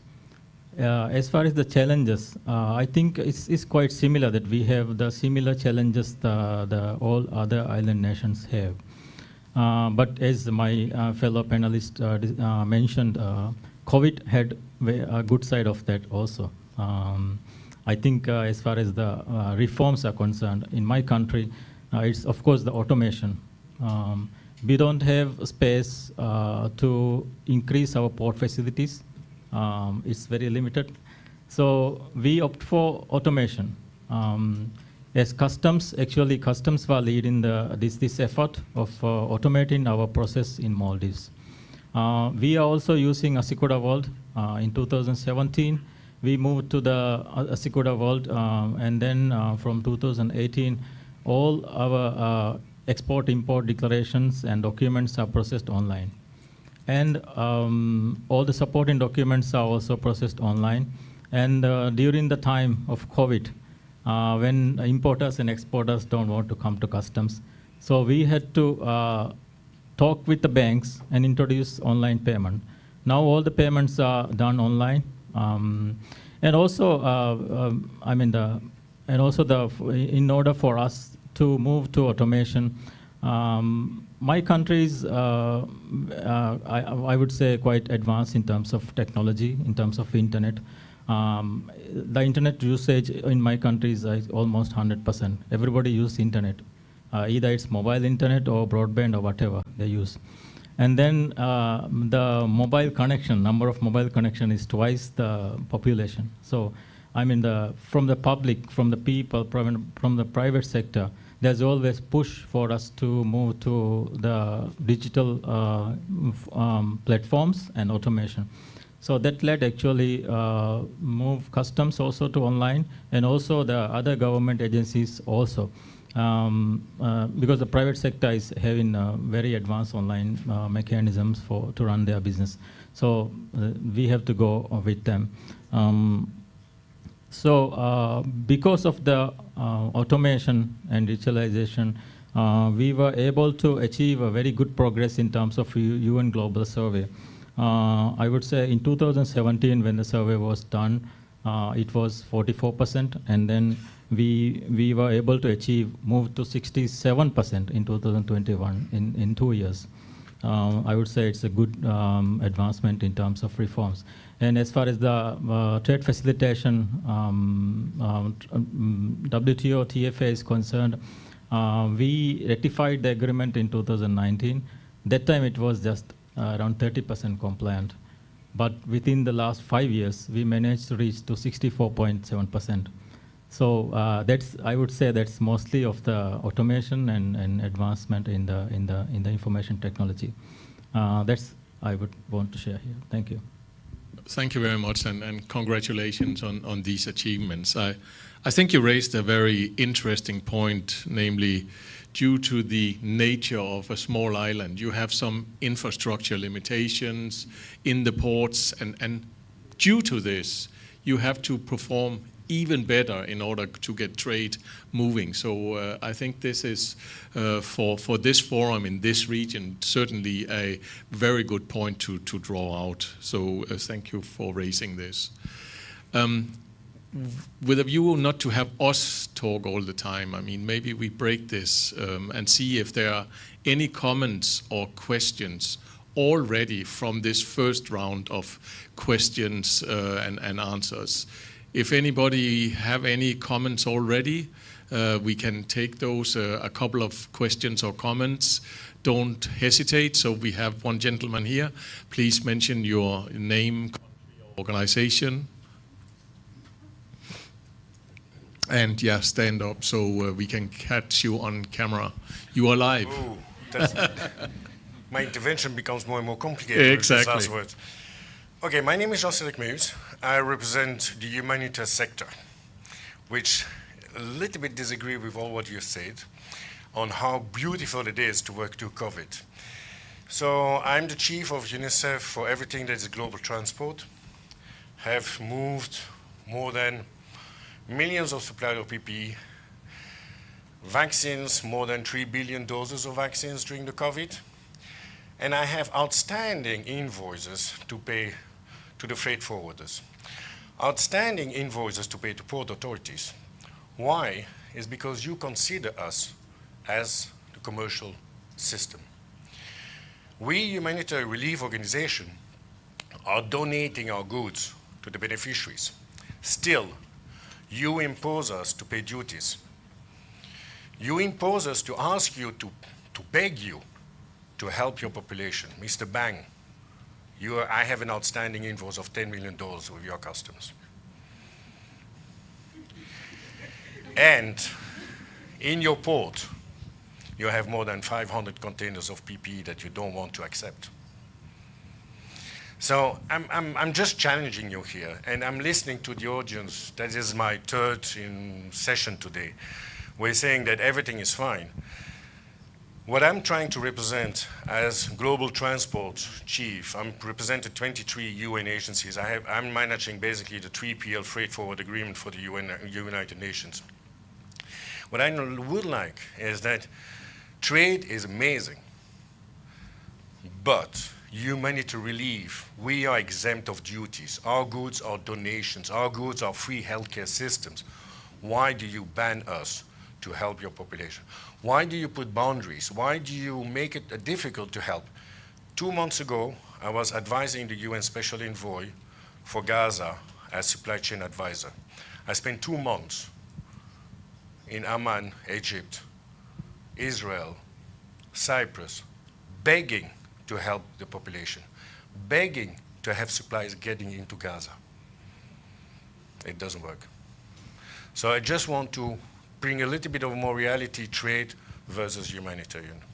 Thank you. Thank you very much. We actually have a session, and not on humanitarian relief, and I would also like you to contribute to that and make your intervention there. I don't think anybody said that it's rosy, but we were improving even during COVID. But I'm not there to defend what was being said, so let me turn back the floor to some of the countries here. Victor, do you want to respond? Sure, thank you for that very helpful comment and observation. I can't speak for U.S. Customs and Border Protection about the PPE currently held in ports or the outstanding bill. I am aware of efforts, I will say, to look at humanitarian relief differently from a trade perspective. I can't speak to the issue you note particularly about distinguishing commercial traders from donated goods. But I am aware of efforts underway to facilitate, to ease procedures, and I'm happy to look into that offline. Thank you for that. Patricia? I'm going to go back to my ITC days because we were working on humanitarian aid, not necessarily in the same kind of situations that we have now, say in Gaza, but we had other types of humanitarian issues.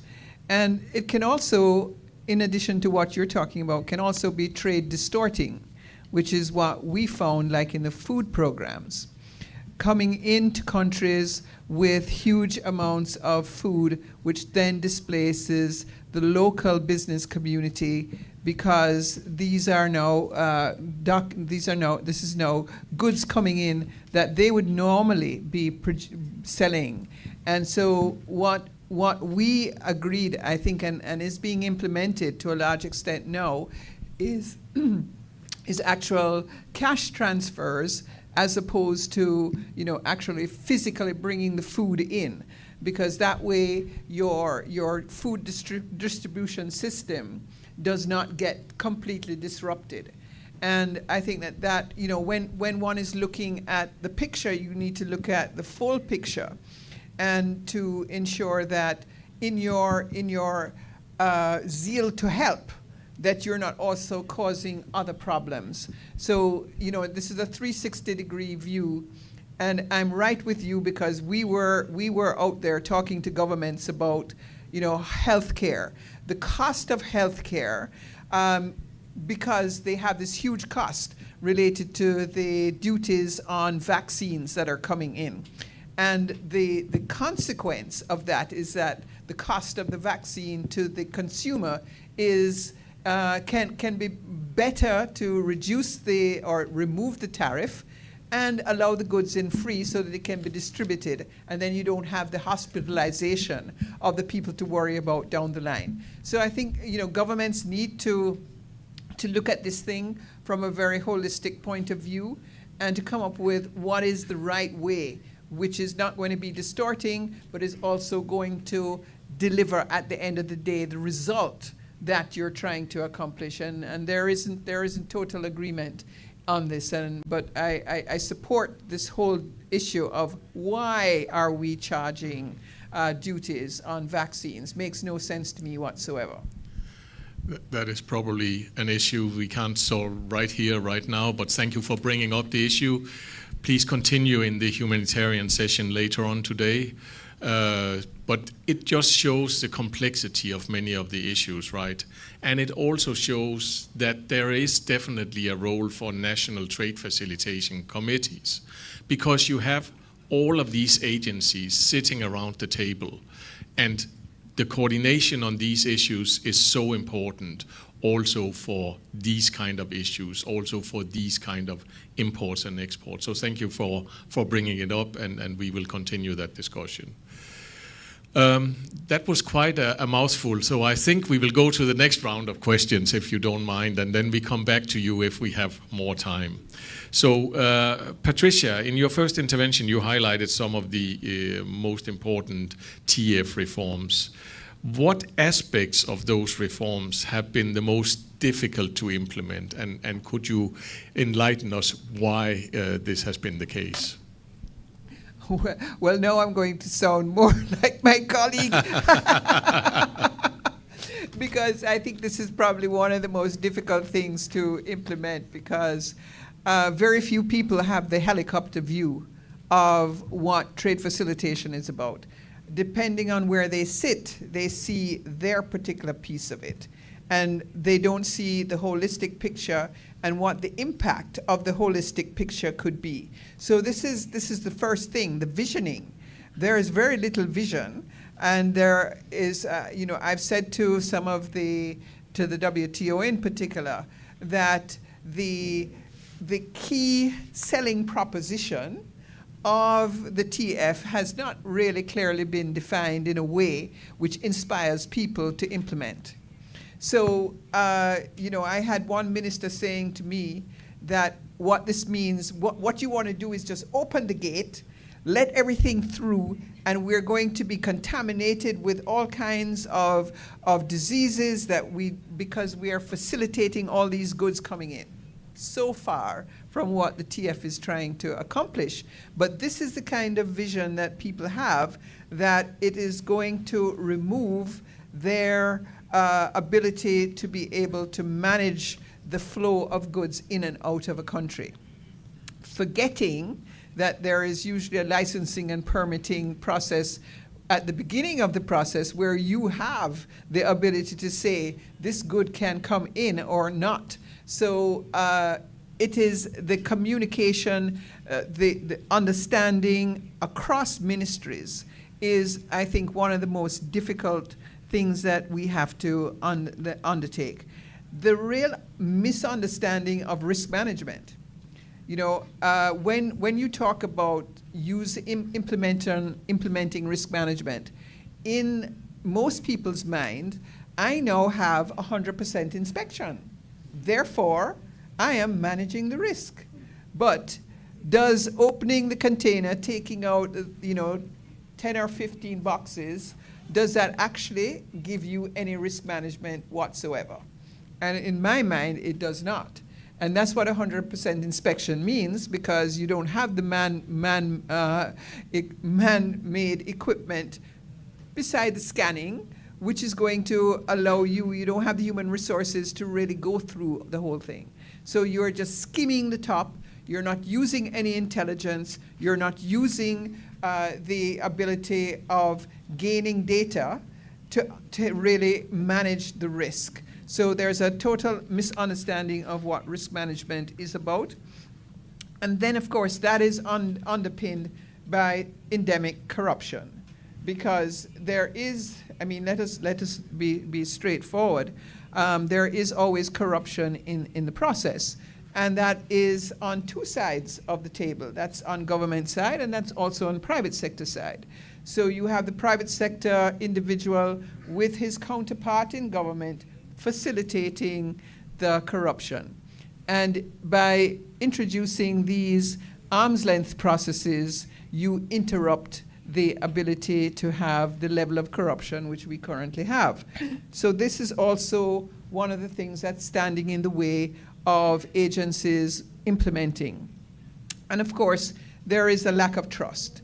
There is a lack of trust between the groups. So there is a huge lack of trust between customs and the private sector.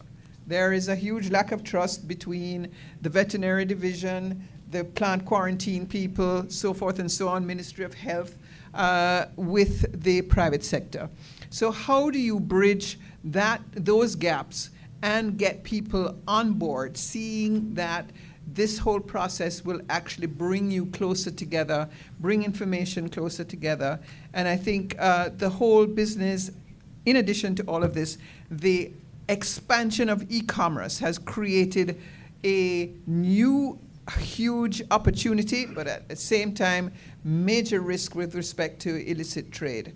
And we have to be careful about how that happens, but at the same time, if you become too closed and too controlling, you miss the opportunity of e-commerce, which is going to be really a huge opportunity for all of us, not only in terms of goods coming in, but goods coming out. So I could go on, but let me stop there.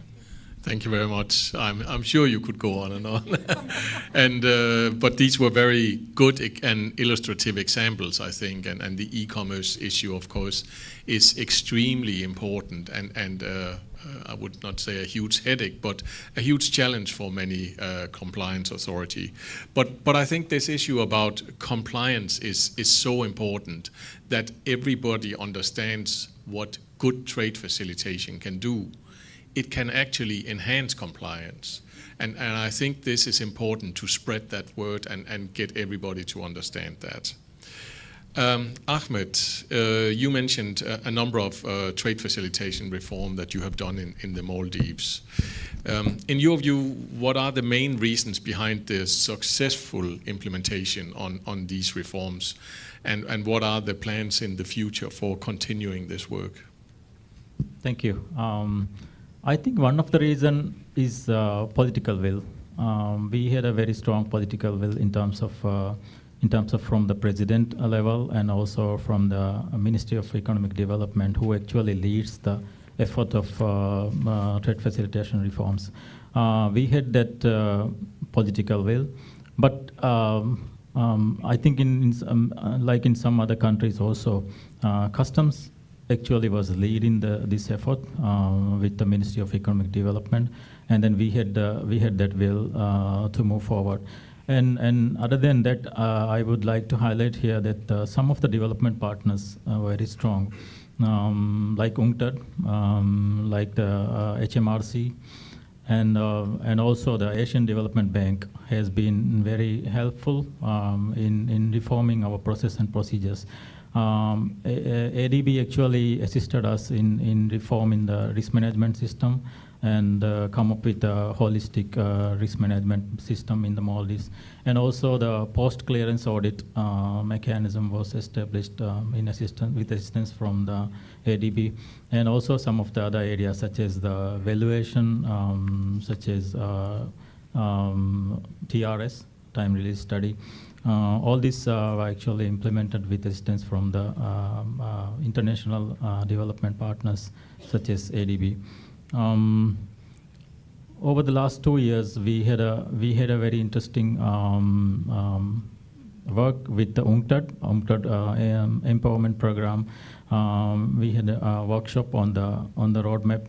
We are in the process of developing the national TFR roadmap. There was a workshop held in 2023 by the UNCTAD empowerment program. And that was an excellent forum. What I feel is that that forum brought all the agencies together, including customs, including ports and fisheries, tourism, and all the ministries are there. Before that forum, I don't see such a national level discussion were held in terms of TFA implementation. But after that forum, there were now after that we have been having discussions and forums in terms of TFA implementation. What I feel is that most of the agencies do conduct reforms, and they work on their improvement always. But it has not been brought up. It has not been reported to the WTO in terms of TFA implementation. But when we started reporting it, we see that the progress is being made. So that's one area I would like to highlight. In terms of the future projects or future reforms, like I mentioned, we are in the process of launching the TFA roadmap.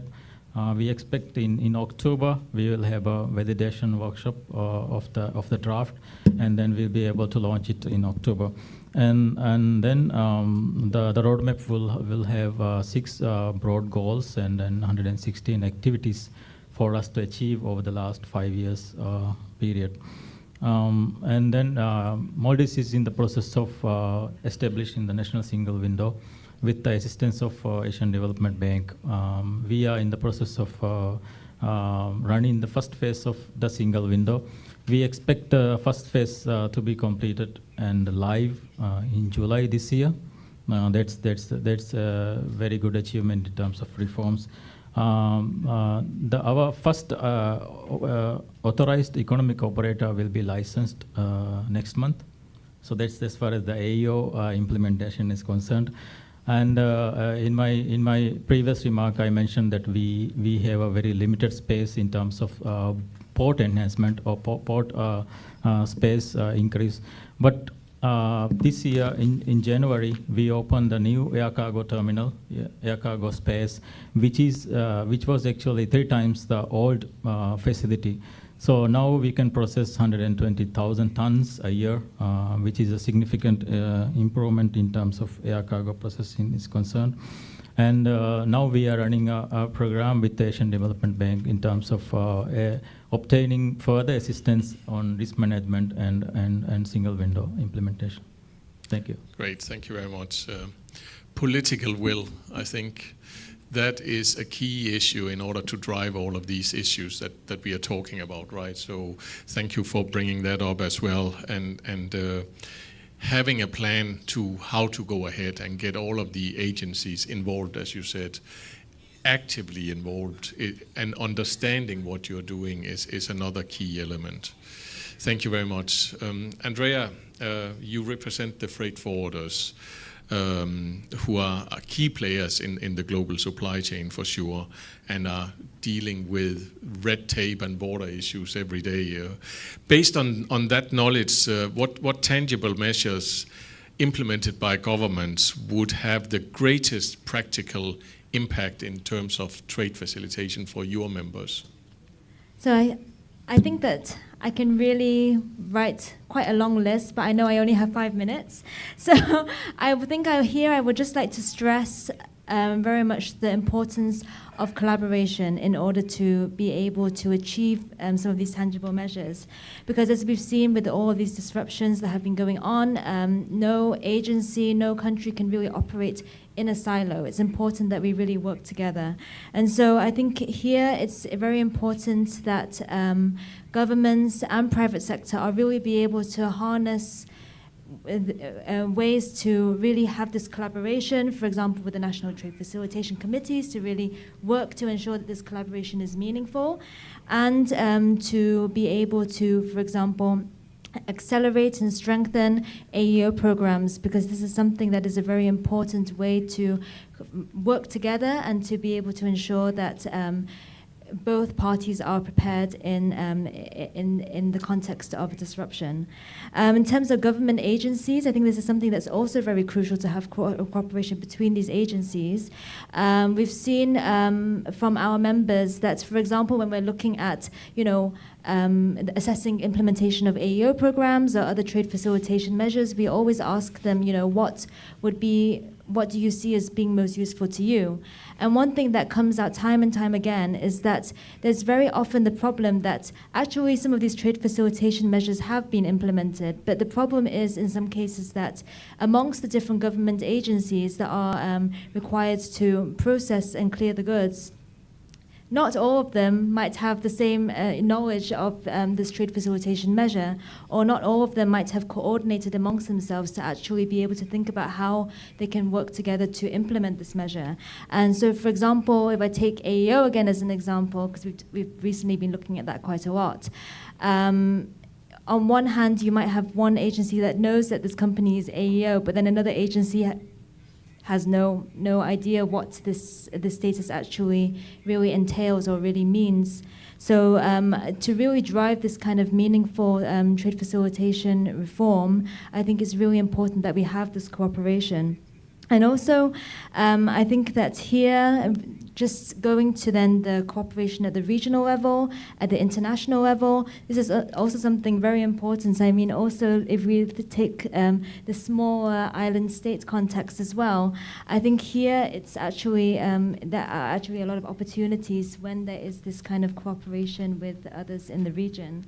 And then I think just finally, going to the digitalization point again, because here I mentioned that quite a bit in terms of being a great opportunity that came from the COVID pandemic.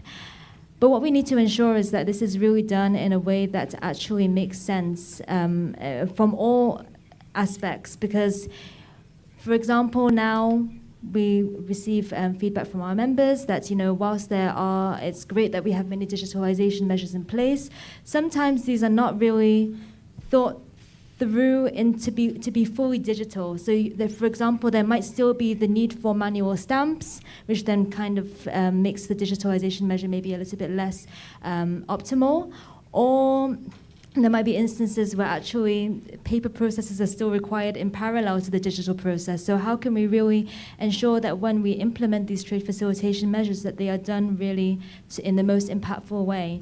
And here I think that on the private sector point, this is something that would be very helpful if they are involved from the beginning to the end, to in terms of also the post implementation monitoring to ensure that that it really works. Absolutely. Thank you very much. Thank you for raising the regional perspective as well. I think that is very important also in the coordination. I mean, there are many elements and many of the articles in the TFA that lends itself to regional collaboration, and thereby you can expand the facilitation. So this is important to have in mind.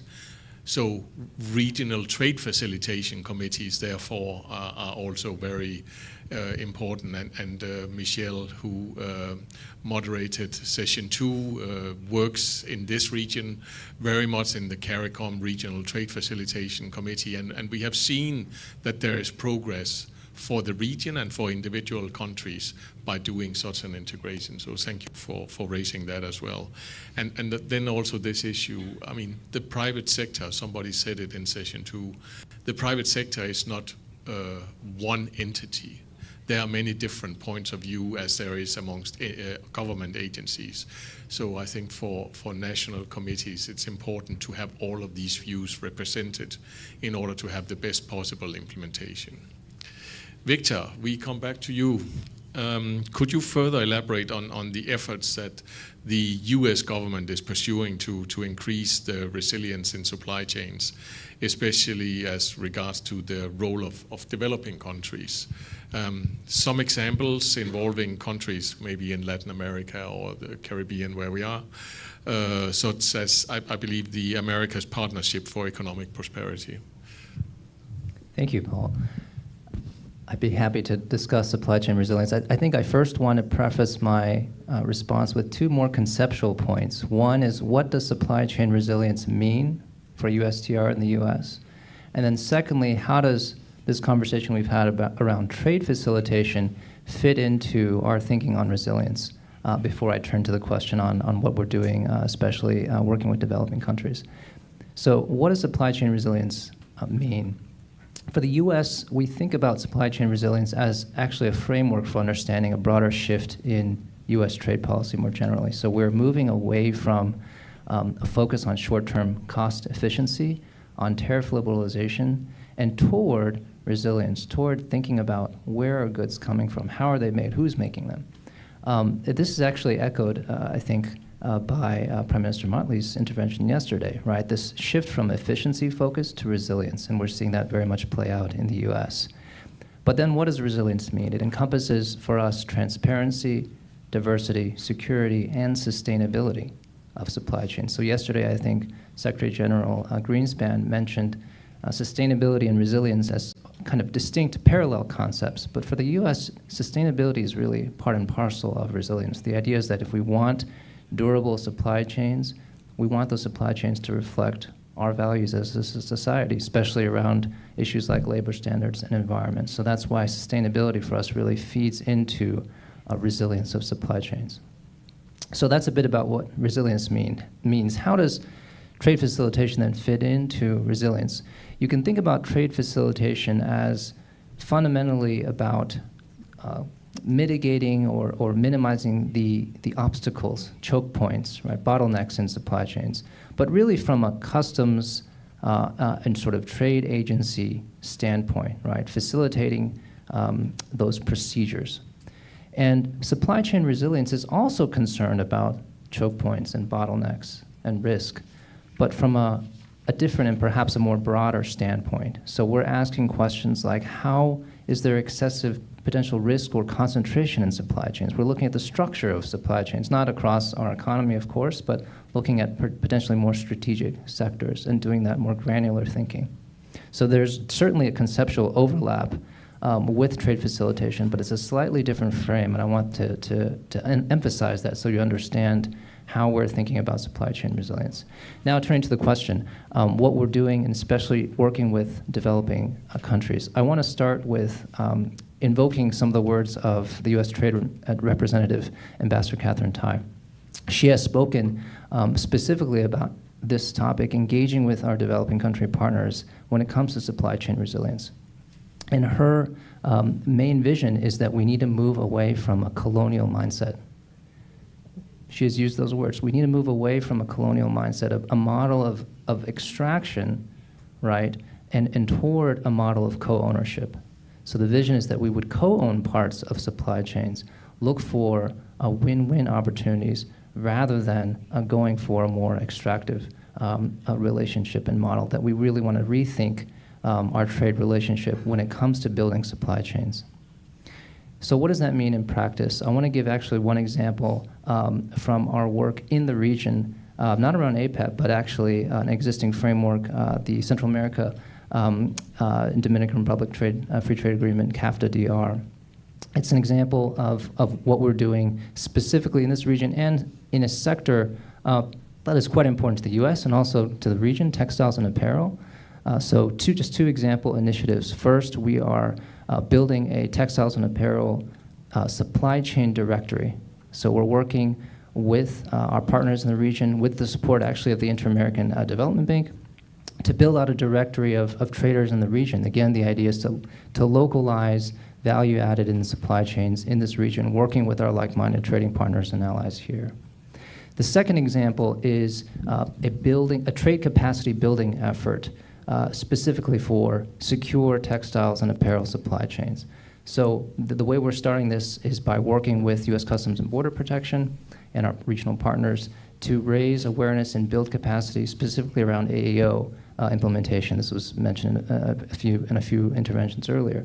So we think that AEO adoption and awareness is really key to building more secure supply chains in this region, across the region and with the U.S.